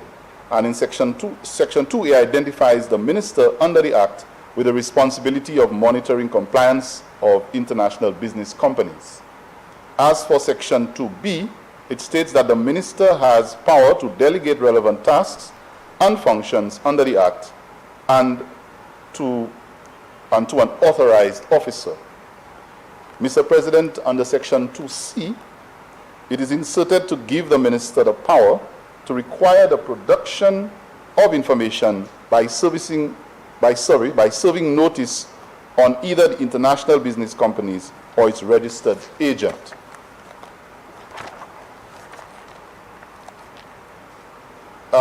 And then we move on to Section 2D, which permits the competent authority to seek written consent with prior notice of 7 business days to enter the premises of a registered agent in order to assess compliance with the Act.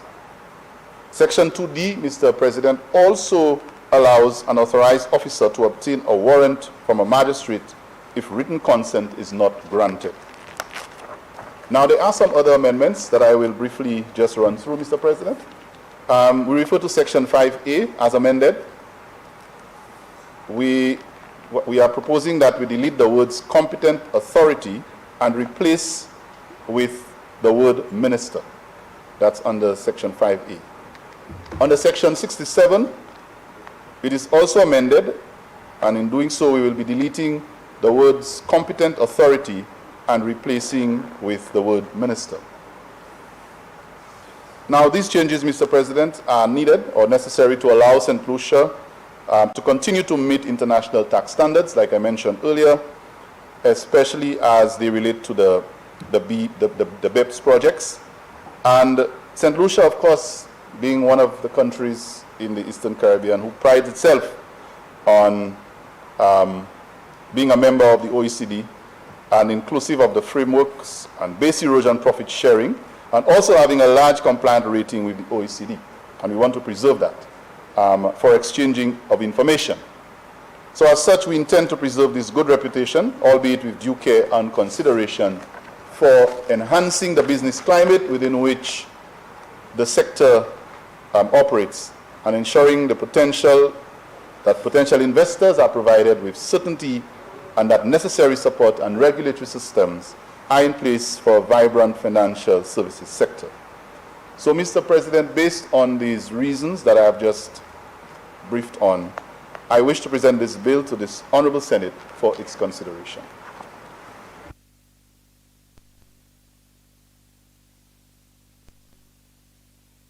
Senators, the question is that the International Business Companies Amendment Bill be read a second time. Senator Faley. Thank you, Mr. President. Just going to add a brief comment to this bill and its implications. Mr. President, the truth is that the government, whether it is this administration or any administration, really does not have a choice to conform to the international financial regulations. Mr. Speaker, the truth is, the IBC business is a dying business. It's losing its luster. The more we come and we do these reforms, and the more we have to subscribe to the rules that are in favor of the bigger countries. You heard the Senator mention the Organization of Economic Cooperation and Development, the OECD. The truth is that's about 24 countries who band together and tell the rest of the world that these are our rules and you abide by them. If you don't abide by them, then there are other sanctions, or they may look at other diplomatic possibilities or diplomatic responses. So as a small country, Mr. President, we really have no choice. And it does demand us to find other creative means to raise revenue and to create other opportunities for business or in financial services for our people. But it really is a precarious time for small countries like ours.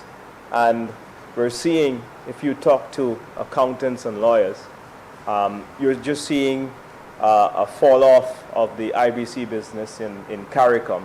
It has become extremely tough because the whole advantages, the several advantages that individuals and companies had with the implementation of an IBC, they've just lost it. And they're losing it more and more. So not very good news, but I understand that the government hands are tied. It really isn't something that I feel very good about. For me, Mr. President, it resembles financial imperialism, where you have to bend to the big countries and to do what they tell you to do. Otherwise, there are going to be sanctions. I would eventually like to see, Mr. President, the financial rules or the rules concerning the financial system of the world be made at the UN level, rather than the EU or the OECD come and tell us what should happen. And that, I think that when this framework is instituted, then there'll be more parity and equality, so that there'll be one vote for one country. So then not only do we have the objectives or the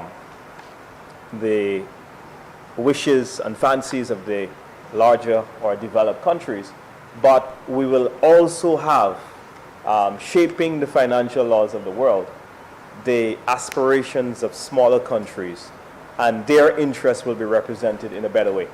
So the senator wouldn't get any pushback from me. I know his hands are tied, even though he wishes to make us feel otherwise. But those are my comments, Mr. President. I thank you.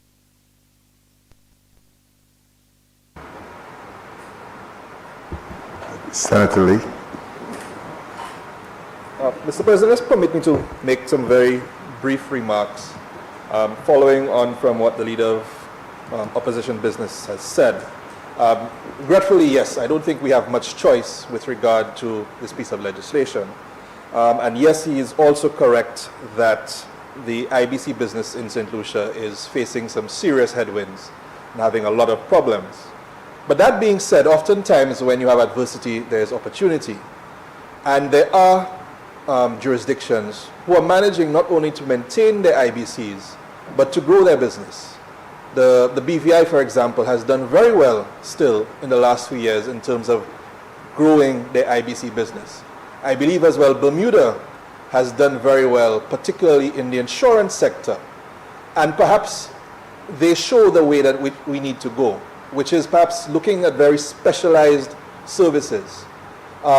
There is always going to be need for the structures that IBCs provide, not only from a tax basis, but it's in terms of organizing your business.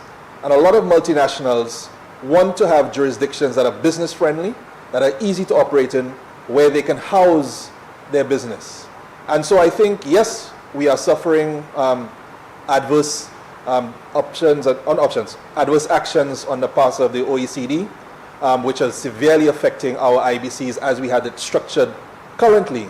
But I believe there is opportunity still for us to look for the next step, what is happening next in the market, and to get onto that train earlier rather than later. I think too often we tend to wait for things to happen to us. We are not as innovative as we need to be and ought to be. And so I think we need to look at the opportunities that the adversities provide us, rather than a woe is me sort of attitude and throwing up our hands. Let us start to do things in a more progressive and innovative manner. And yes, the OECD will hopefully then come and follow us, but hopefully we'll be ahead of them, and in terms of their regulation and what they want to do, we'll be ahead of it, so it doesn't affect us as badly. That being said, I mean, I have no real objection to the legislation. I think we are moving into a world of increased transparency, at least in terms of these sorts of businesses and undertakings, and that is just the way of the world. We have to admit it to ourselves, accept it, and adapt to operate with it. Thank you, Mr. President. Leader of Government Business. Any closing words? Senator's question is that the International Business Companies Amendment Bill be read a second time. I now put the question. As many as are of that opinion, say aye. As many as are of a contrary opinion, say no. I think the ayes have it. The ayes have it. An act to amend the International Business Companies Act, Cap 12.14.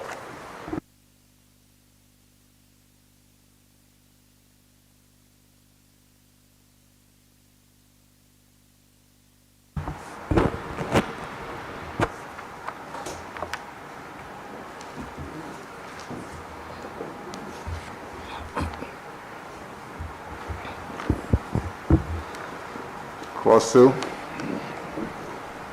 Interpretation. Clause 2 stands part of the bill. Clause 3. Amendment of Section 2. Clause 3 stands part of the bill. Clause 4. Insertion of new Part 1A. Clause 4 stands part of the bill. Clause 5. Amendment of Section 5A. Clause 5 stands part of the bill. Clause 6. Amendment of Section 67. Clause 6 stands part of the bill. Clause 1. Short title. Clause 1 stands part of the bill. Senators, the question is that the committee rises and the bill be reported. I now put the question. As many as are of this opinion, say aye. As many as are of a contrary opinion, say no. I think the ayes have it. The ayes have it.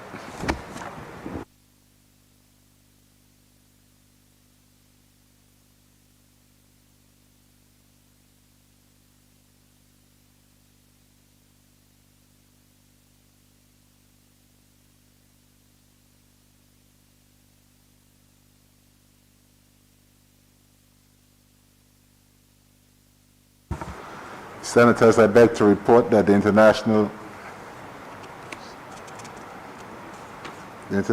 Business Company bill went through committee stage without amendments.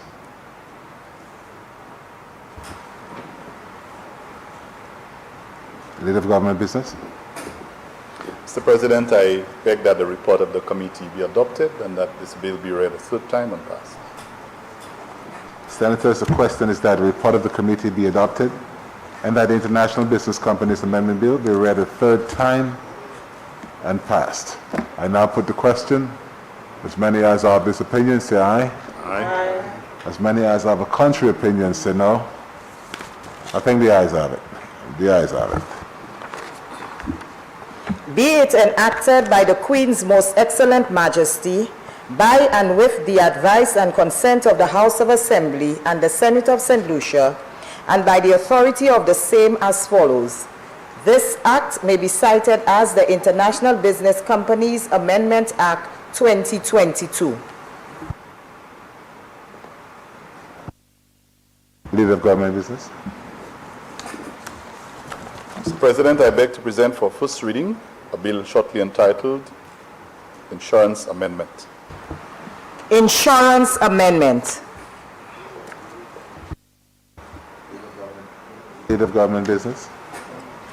Mr. President, I beg for the suspension of Standing Order 49-2 to allow the bill to go through its remaining stages in the sitting.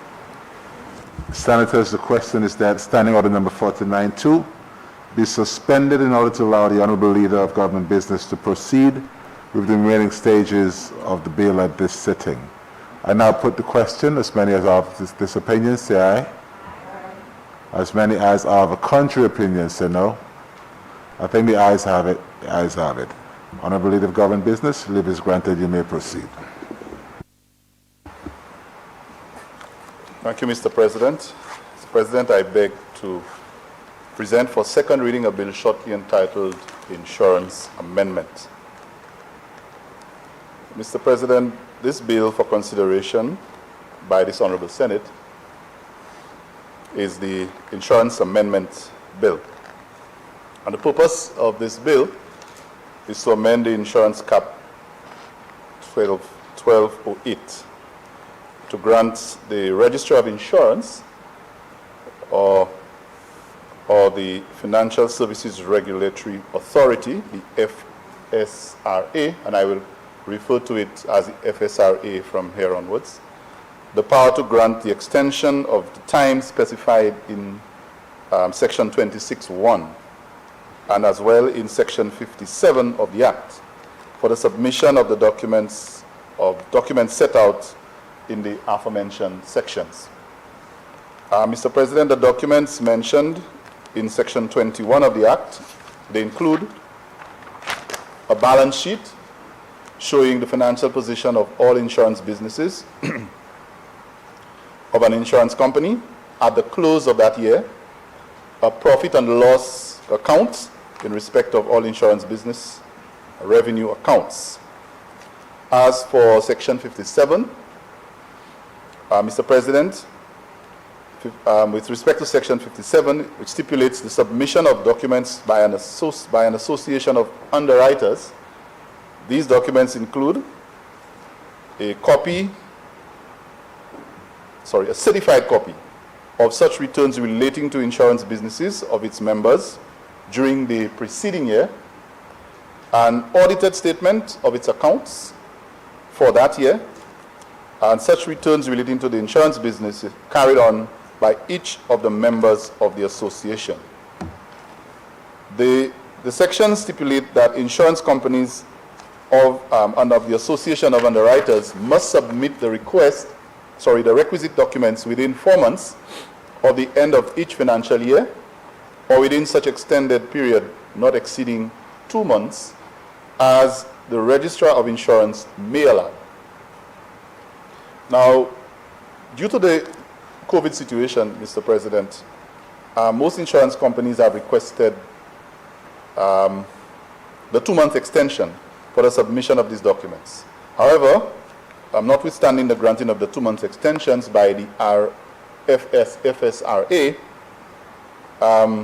the strain that is put on the resources caused by COVID, the 2-month extension is not sufficient to allow the submission of these documents.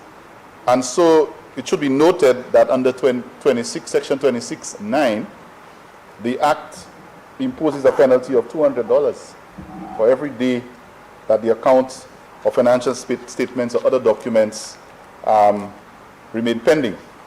And so we can well understand what that means to those affected.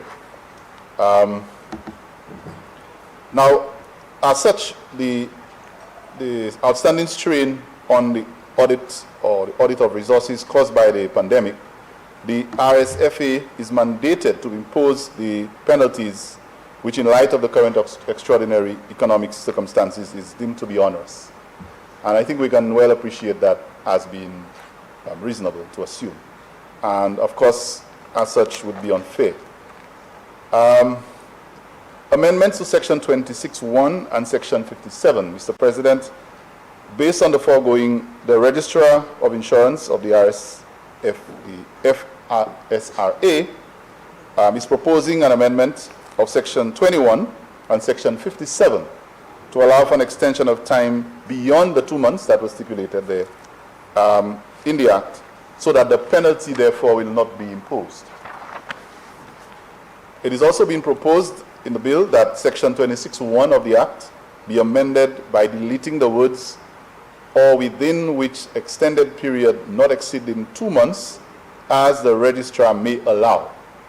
So that is being proposed to be deleted to facilitate that. Further, it is proposed that a new subsection 1A be inserted immediately after Section 1, which will grant the Registrar of Insurance of the FSRA the power to extend the period of submission of the documents beyond the stipulated 2 months to such further period which he or she may consider reasonable. So it's giving a level of discretion to the registrar.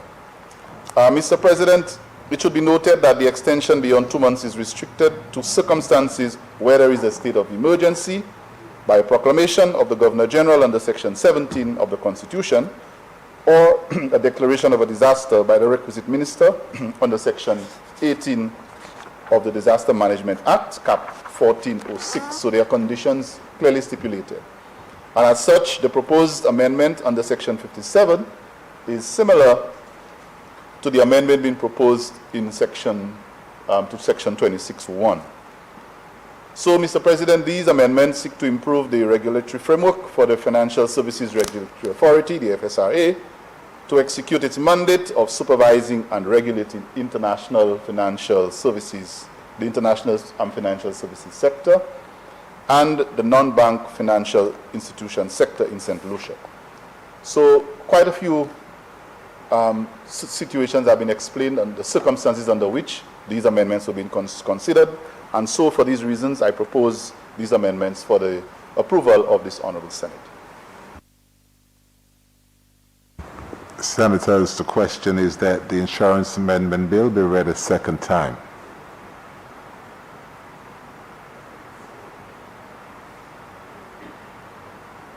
Senators, the question is that the Insurance Bill be read a second time. I now put the question. As many as are of that opinion, say aye. Aye. As many as are of the contrary opinion, say no. I think the ayes have it. The ayes have it. An act to amend the Insurance Act, Cap 12.08.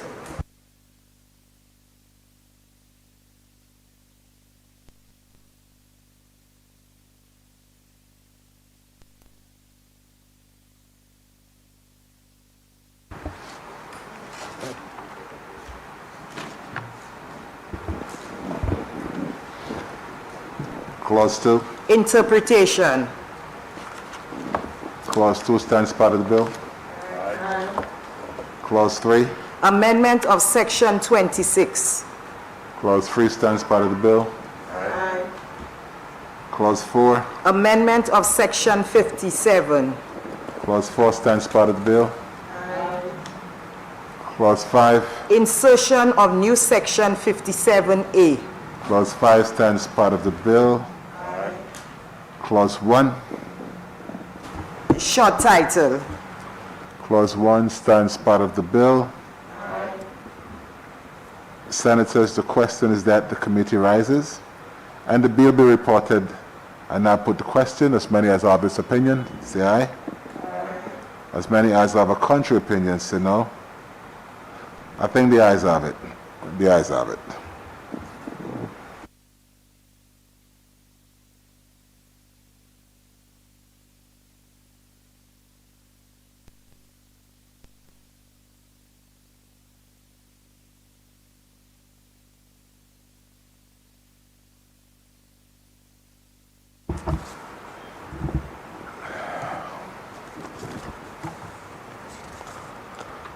Senators, I beg to report that the Insurance Amendment Bill went through committee stage without amendments.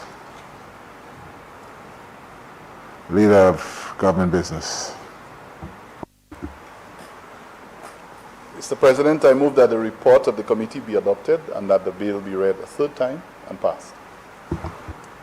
Senators, the question is that the report of the committee be adopted and that the insurance amendment bill be read a third time and passed. I now put the question.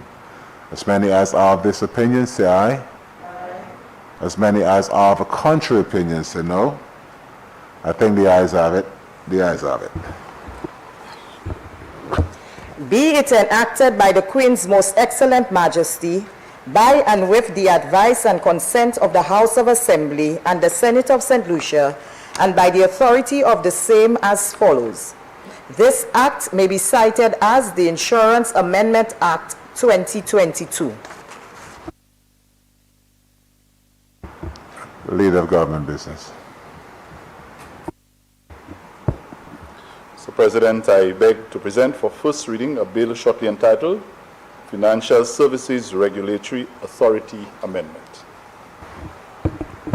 Financial Services Regulatory Authority Amendment.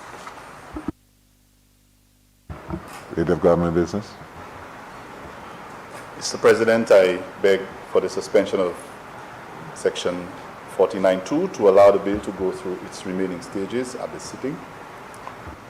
Senators, the question is that Standing Order number 49.2 be suspended in order to allow the Honorable Leader of Government Business to proceed with the remaining stages of the bill at this sitting. I now put the question. As many as are of that opinion, say aye. Aye. As many as are of a contrary opinion, say no. I think the ayes have it. The ayes have it. Leave is granted. Leader of Government Business, you may proceed. Thank you, Mr. President. I beg, Mr. President, to present for second reading a bill shortly entitled Financial Services Regulatory Authority. Mr. President, the amendments to the bill as read or as stated really is to be able to remain in line again with the Financial Services Regulatory Authority, which is a body established under Section 3 of the Financial Services Regulatory Act, Cap 1223, and that authority basically regulates the financial services of the financial sector and non-bank financial institutions in St. Lucia. I just wanted to summarize essentially what this seeks to do with basically three main points. And one, Mr. President, is that it seeks to ensure that we are in compliance with the regulatory authorities or regulations, as was the case in the previous bill. It also seeks to allow for regulating pension funds, which we have always had very hefty and strong debates on, especially in light of what has transpired previously.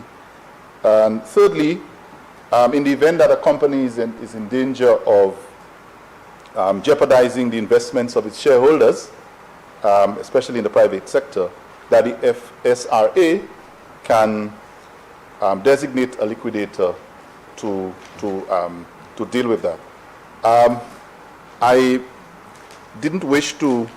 I try to summarize essentially what the bill is seeking to do with those 3 points, and ask for the approval of the Senate for its forward concurrence. Thank you, Mr. President.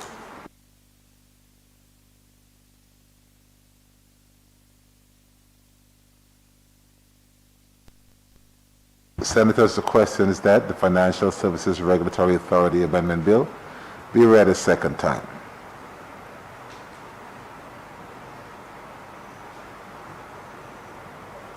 I now put the question. As many as are of that opinion, say aye. Aye. As many as are of a contrary opinion, say no. I think the ayes have it. The ayes have it. An act to amend the Financial Services Regulatory Authority Act, Cap 12.23.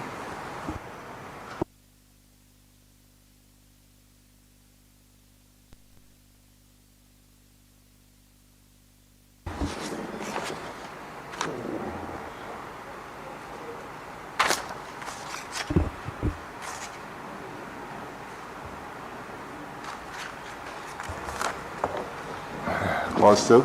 Interpretation. Clause 2 stands part of the bill. Clause 3. Amendment of Section 30. Clause 3 stands part of the bill. Clause 4. Amendment of Section 37. Clause 4 stands part of the bill.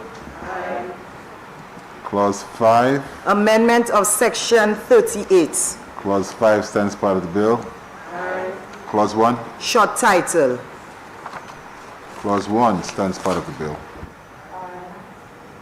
Senators, the question is that the committee rises and the bill be reported. I now put the question. As many as are of this opinion say aye. As many as are of a contrary opinion say no. I think the ayes have it. The ayes have it.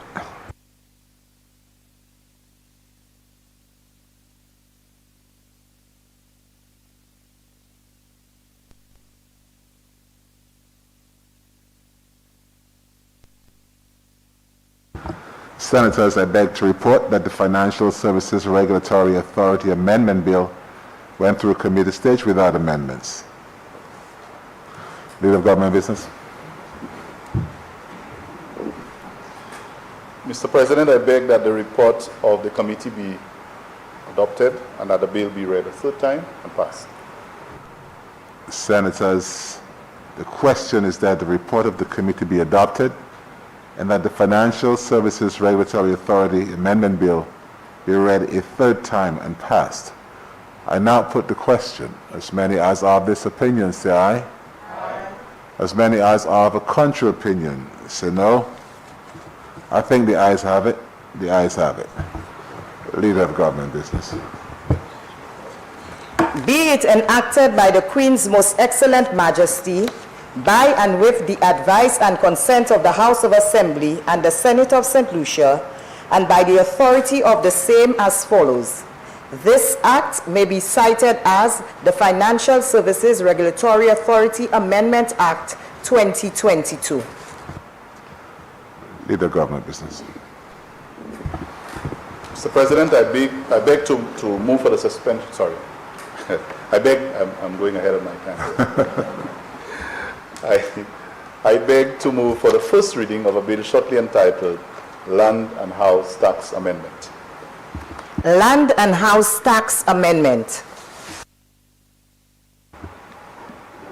Leader of Government Business. Yes. Now, Mr. President, I beg to move for the suspension of Standing Order 49-2 to allow this bill to go through its remaining stages at this sitting. Senators, the question is that Standing Order number 49-2 be suspended in order to allow the Honorable Leader of Government Business to proceed with the remaining stages of this bill at this sitting. I now put the question. As many as are of this opinion say aye. Aye. As many as are of a contrary opinion say no. I think the ayes have it. The ayes have it. Leave is granted. Leader of Government Business, you may proceed. Thank you, Mr. President. And I beg to present for second reading a bill shortly entitled Land and House Tax Amendment. Mr. President, this bill for consideration by this Honorable Senate is the Land and House Tax Amendment Bill. And its purpose is to amend the Land and House Tax Act Cap 15.13 to grant a further extension of special tax exemption on residential properties for a 6th year. The overall thrust of that amendment, Mr. President, is to provide extended tax relief to residential property owners, given the lingering adverse effects of the COVID pandemic.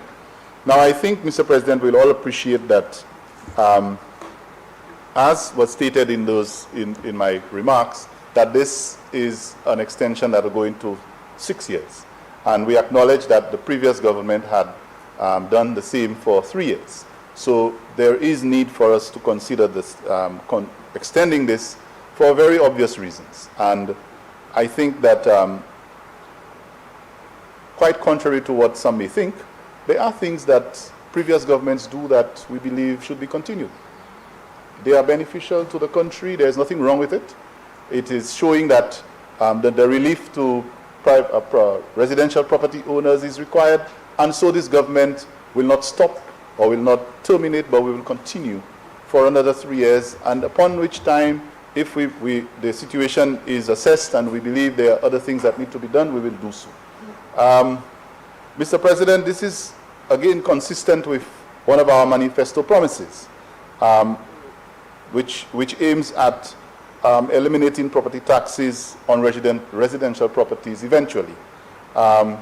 So I think in addition to that, Mr. President, we do not only want to extend the 3 years, but this government also believes that we need to pay attention to our current tax regime, and that there is need for a complete review of our current tax regime. And that is just one step, but we intend to return to this House with a more holistic framework for reviewing our current tax regime, which by all accounts we believe needs improvement. We will not shy away from that, and we are committed to doing so. And I think I can borrow even from a suggestion made by a member of the opposition from the lower house, that maybe there could be incentives that could be applied to persons not in the area within where the taxes are being offered now. Maybe we can venture outside of the particular threshold that we have now. I took note of that, and I think that there is room for that discussion to happen, whether it came from the opposition or anyone else. But at this time, I think this step is really necessary, and we will seek for this Honorable Senate to approve a further extension of 3 years for that tax break. Thank you, Mr. President.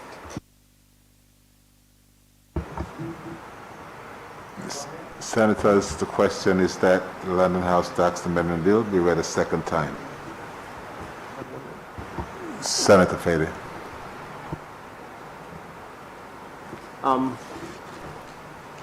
Well, I start my presentation rather confused because the bill says 2022, but the leader of government business suggested 3 years? 1 year? So 1 year, okay. So we're all debating the same thing. So thank you very much, Mr. President. This principle of easing the pain on residential owners or owners of property really finds a lot of comfort and finds its genesis with the United Workers' Party. So we're very familiar with this, Mr. President. When we campaigned in the 2016 general elections, I remember very well that because of the state of the economy, there were many people who were finding it extremely difficult to meet their obligations to the bank. And what we had to do then, Mr. Speaker, as a measure to ease the pain on consumers, Mr. President, was to implement for the initial phases, 3 years, of waiving the property tax. So in 2017, 2018, and 2019, we actually waived the property tax on residential properties. When we got to 2020, COVID-19 made this situation even worse, where you would recall, Mr. President, several employees lost their jobs, and meeting those obligations to the bank became even more painful. So we extended it to 2020 and in 2021. We are here, Mr. President, and this government is proposing to extend it by 1 year.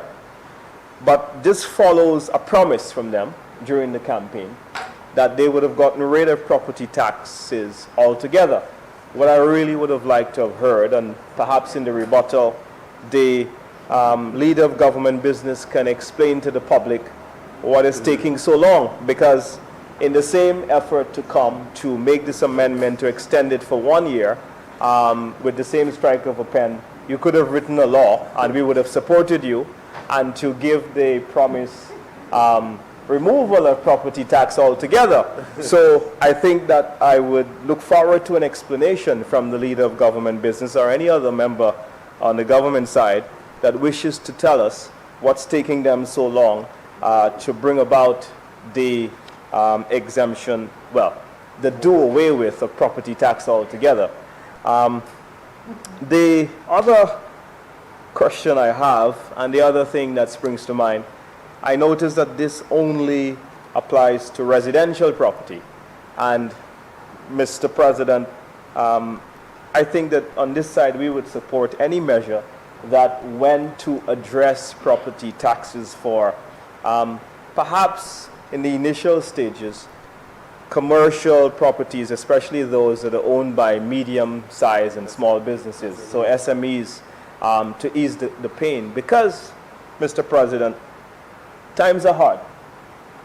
I mean, the amount of receiverships that are taking place now is at an unprecedented pace because of COVID-19.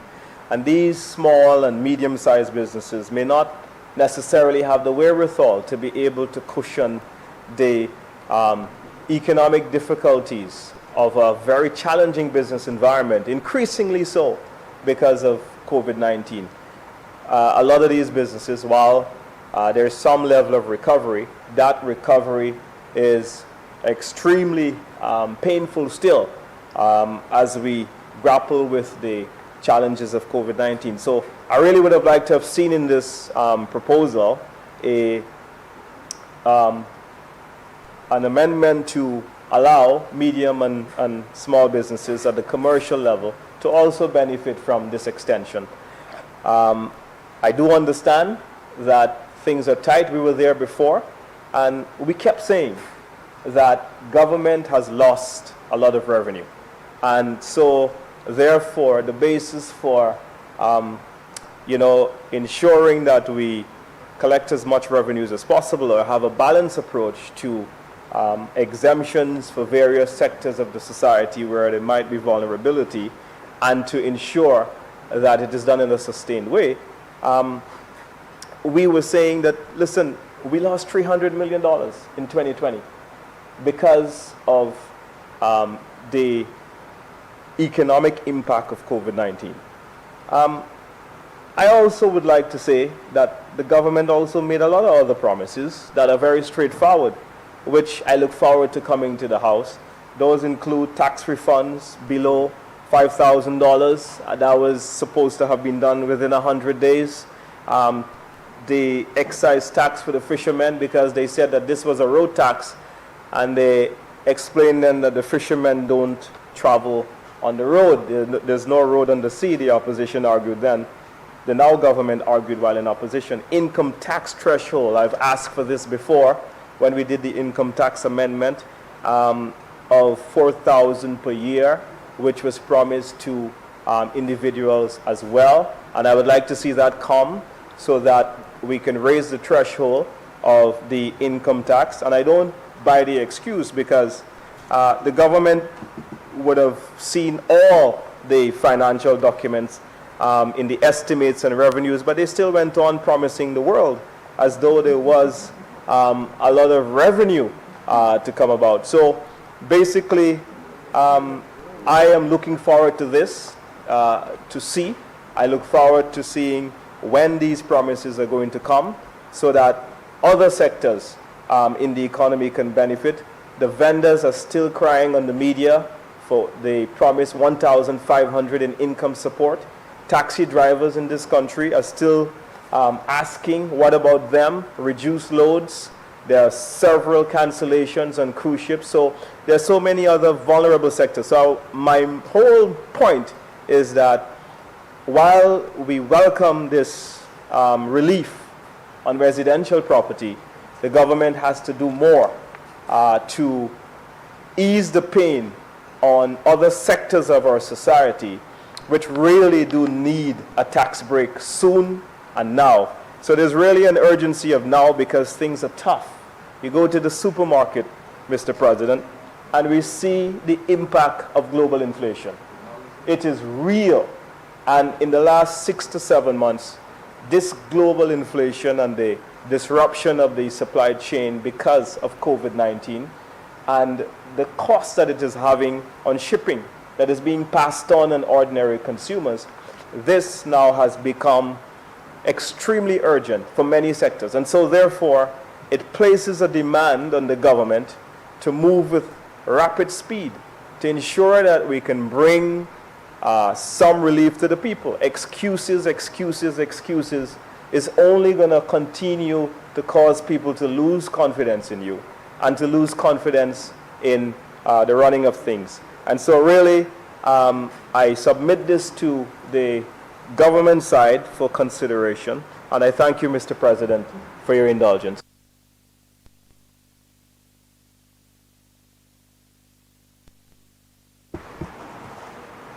Leader of Government Business. Oh. Senator Jawe. Thank you, Mr. President. I just wanted to address one point made by my colleague senator on the other side. I don't think a government can truly be judged about promises being made to the people in a matter of 6 months. I mean, if we look at what this administration has been able to accomplish in only 100 days, more than any previous administration, we can say that this government is truly working for the people. Further to that, Mr. President, 6 months later, we are responding to one of our promises that we made on the housing. And we can make this a document of the House, but I'm sure you have a copy of it. The St. Lucia Labour Party 2021 Manifesto.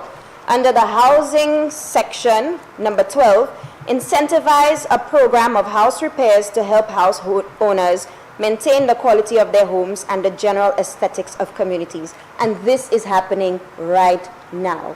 This is something that we are seeing, that the St. Lucia Labour Party has made clear on its promise to deliver.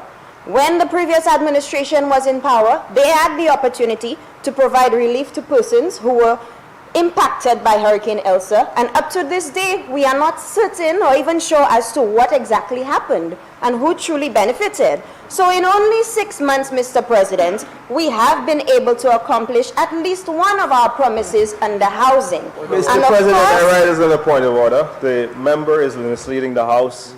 I hate very much. Could you point me to the area in which she is misleading the House, sir?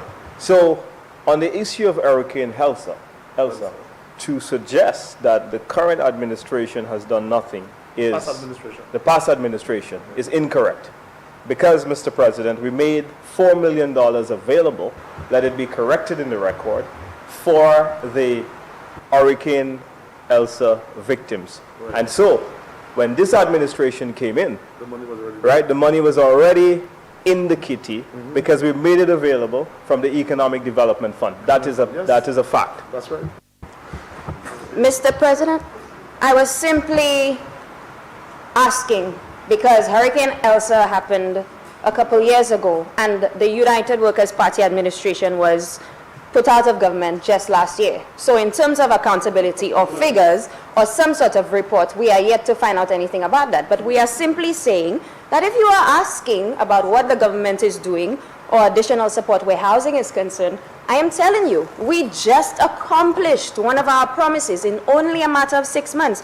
And of course, Mr. President, our promise to remove the current property tax on residential buildings, it's coming. It's only 6 months. So I believe that we should really be able to judge the performance of the government at the end of its term and say, okay, you promised the people and you did not deliver. But so far, we are right on track. Thank you. Leader of Government Business.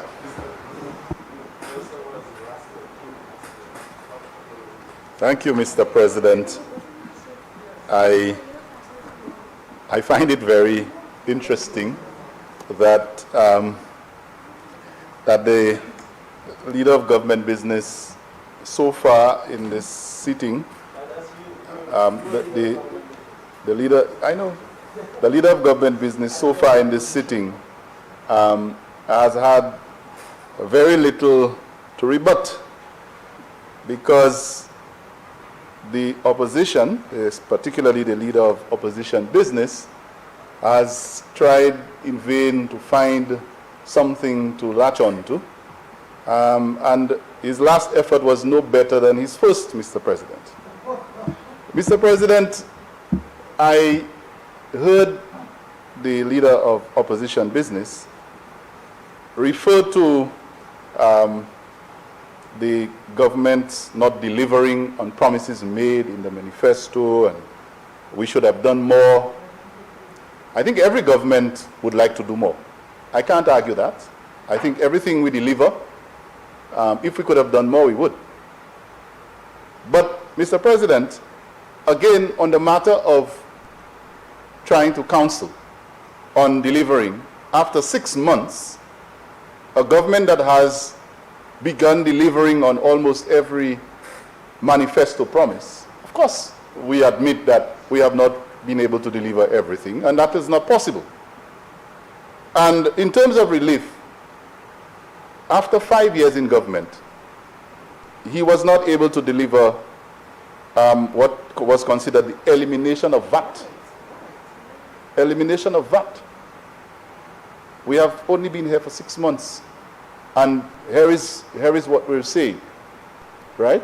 However, not having delivered, 2.5% was reduced, costing the government about almost $55 million that was foregone, and then another VAT, another tax imposed. I think it was to the airport tax.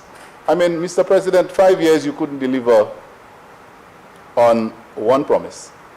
6 months have gone, and some time ago in the previous sitting, as I said, I don't like to dwell too much on that, but sometimes I just want to put things in context for the benefit of the leader. That same issue about the $1,500, Mr. President, moi voulais savoir qui ça collègue moi, leader of opposition business, moi voulais savoir qui ça about $1,500 ça qui ni comme ça. Puis moi t'ai dit dernière fois, si après 3 mois, c'est 3 mois passés, il était premier dit ça. Moi dis si après 3 mois $1,500 ça a empêché de payer bills li. Il juste sort du gouvernement. Après 3 mois, il a mal. Bon, il a vu aujourd'hui, 6 mois nous affaires gouvernement, ils ont volé $1,500. Point de temps, monsieur le président, il a venu, il a joué. Il a venu. Fait que ma coué, là nous t'ai annoncé ça pour politiciens. Ça pas attention annoncement. The intention of that was for the poor people of St. Lucia, those who need it most. C'est pas des politiciens. Les politiciens qui mal fait cabanou, les autres gouvernement, pas venir faire cabanou ici après ça. So, Mr. President, I just think that it's much ado about very little when it comes to this amendment. I commend the leader of opposition business for attempting to make a case for better. I think I acknowledge that is a reasonable position to take, and I agree that the government will endeavor to improve on the deliverables. But to try and take cheap jabs at all these other deliverables in 6 months is definitely illogical and unreasonable.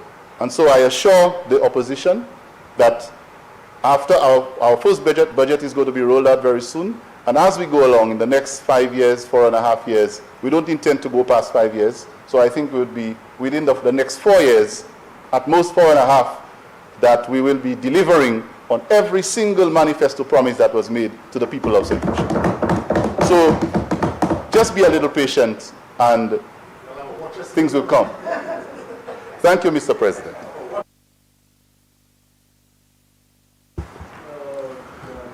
Senators, the question is that the Land House Tax Amendment Bill be read a second time and passed, and I'll put the question. As many as are of that opinion, say aye. Aye. As many as are of a contrary opinion, say no. I think the ayes have it. The ayes have it. An act to amend the Land and House Tax Act, Cap 15.13.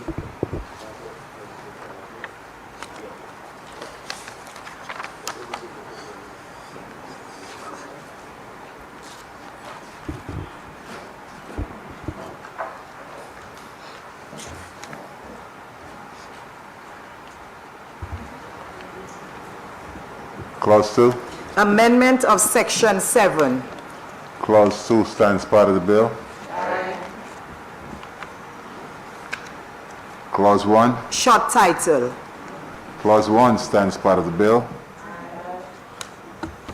Senators, the question is that the committee rises and the bill be reported. I now put the question. As many as are of this opinion, say aye. Aye. As many as are of a contrary opinion, say no. I think the ayes have it. The ayes have it.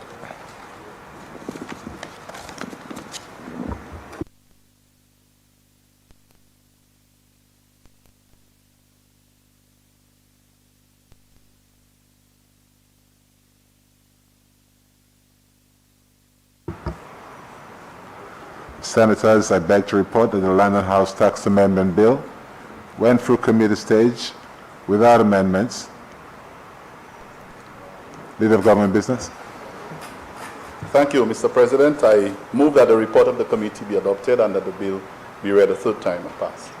Senators, the question is that the report of the committee be adopted and the Land and House Tax Amendment Bill be read a third time and passed. I now put the question. As many as are of that opinion, say aye. Aye. As many as are of a contrary opinion, say no. I think the ayes have it. The ayes have it. Be it enacted by the Queen's Most Excellent Majesty, by and with the advice and consent of the House of Assembly and the Senate of St. Lucia, and by the authority of the same as follows. This act may be cited as the Land and House Tax Amendment Act 2022. Leader of Government Business. Mr. President, I beg to move for the first reading a bill shortly entitled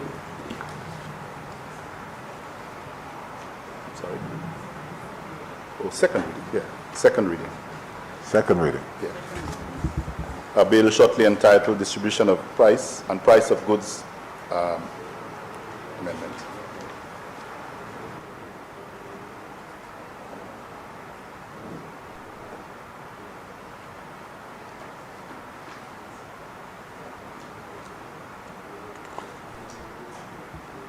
Any explanation?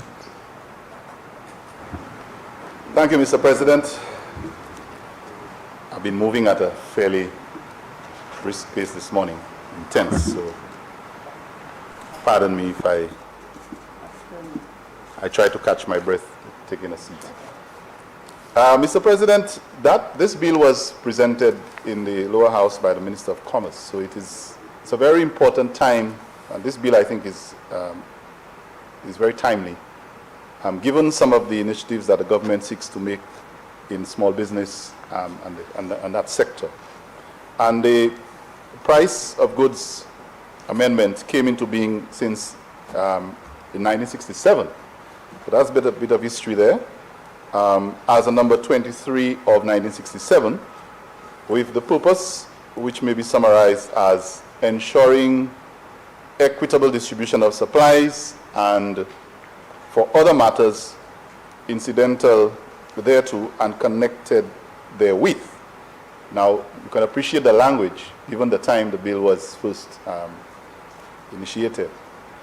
Mr. President, the Price Control Department was established on September 16, 1970, under the provisions made in the Act, and the post of Price Control Officer was created then. Now, Mr. President, the Price Control Department was responsible for monitoring and the importation and distribution of price-controlled goods, and the already existing post of Supply Officer was expanded to the Price Control and Supply Officer for the purposes of the Act. So there is a very important historical background that I think we need to understand and that will explain why this has been done.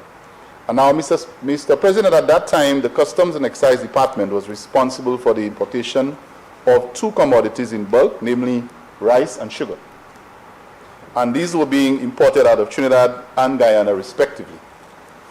In 1971, the importation of these commodities was transferred from the Customs and Excise Department to the Price Control and Supply Department of the Ministry of Trade. After the establishment of the Price Control Department in 1970 and the subsequent transfer of the bulk commodity importation from customs to the Ministry of Trade, flour, sugar, cement, fuel, as well as smaller packaged commodities like butter, biscuits, chicken, have all at some time or another fallen under the price control regime, either being subject to a fixed price or determined percentage. The entire listing of these goods, Mr. President, were captured in a statutory instrument referred to as a price control order. Now, over the years, this list has been altered and reduced significantly due to a number of interventions. Mr. President, as I speak a further review of this list is going on, and having only been stalled by the ongoing pandemic. So there is some progress in that regard. To continue, Mr. President, we moved from 67 to 1970, now we're into 1997. The department in 1997, the department saw further change and expansion and evolution that transitioned into Customer Affairs Department, having its mandate to broaden and cover all matters pertaining to consumers. So that department now took over. And the price control, however, remained a function of the department. So, Mr. President, the Ministry of Commerce, through the Consumer Affairs Department, is now, or is therefore mandating that we enforce the Distribution of Price of Control Goods Act, Cap 1309, and the Consumer Protection Act number 9 of 2016, and its amendment number 14 of 2021. This task, Mr. President, is the responsibility of the authorized officers within the Complaints and Investigations Unit of the Consumer Affairs Department. Now, this unit comprises of certain officers, including the Chief Complaints and Investigation Officer, Complaints and Investigation Officers, Assistant Complaints and Investigation Officers, and so on. Mr. President, the recently amended Consumer Protection Act 14 of 2021 makes reference to the authorized officer of the Distribution and Price of Goods Act, given that both officers are authorized to ensure, to enforce that the both pieces of legislation that I had previously mentioned. And so, Mr. President, given that historical context and where we are today, the government finds it necessary to make these amendments right now so that we can redefine and broaden the personnel empowerment to enforce what the Act requires. And for that reason, I present these amendments for the approval of this Honorable House. Senators, the question is that the Distribution and Price of Goods Amendment Bill be read a second time.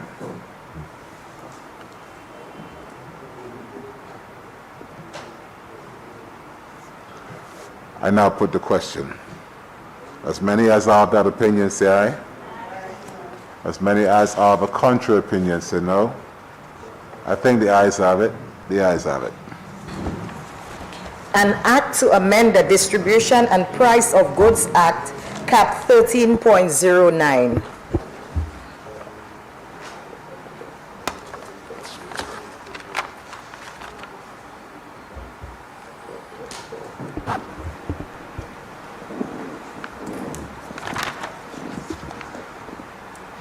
Clause 2. Amendment of Section 2.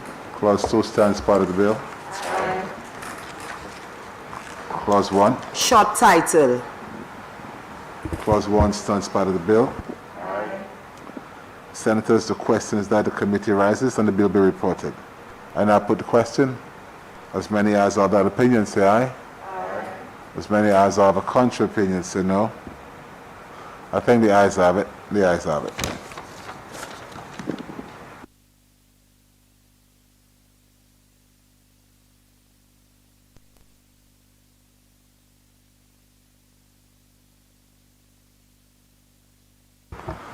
Senators, I beg to report that the Distribution and Price of Goods Amendment Bill went through committee without amendments. Leader of Government Business. Thank you, Mr. President. Mr. President, I move that a report of the committee be adopted and that the bill be read a third time and passed. Senators, the question is that the report of the committee be adopted and that the Distribution and Price of Goods Amendment Bill be read a third time and passed. I now put the question. As many as are of this opinion, say aye. Aye. As many as are of a contrary opinion, say no. I think the ayes have it. The ayes have it. Leader of Government Business. Be it enacted by the Queen's Most Excellent Majesty, by and with the advice and consent of the House of Assembly and the Senate of St. Lucia, and by the authority of the same as follows. This Act may be cited as the Distribution and Price of Goods Amendment Act 2021. Leader of Government Business. Mr. President, I move that the Senate, who stand adjourned, sign it out. Senators, the question is that the Senate do stand adjourned, sign or die. I now put the question. As many as are of that opinion, say aye. Aye. As many as are of a contrary opinion, say no. I think the ayes have it. The ayes have it. This Senate is adjourned.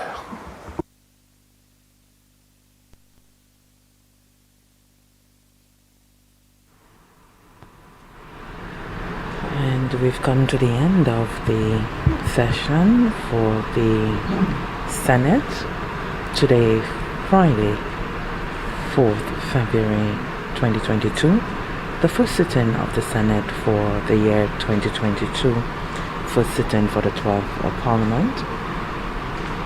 And we saw the Senate approving the resolution for the amendment to the Value Added Tax Act, which is going to provide for what we refer to as the barrel concessions, an extension to those concessions for February 1st to March 31st, 2022.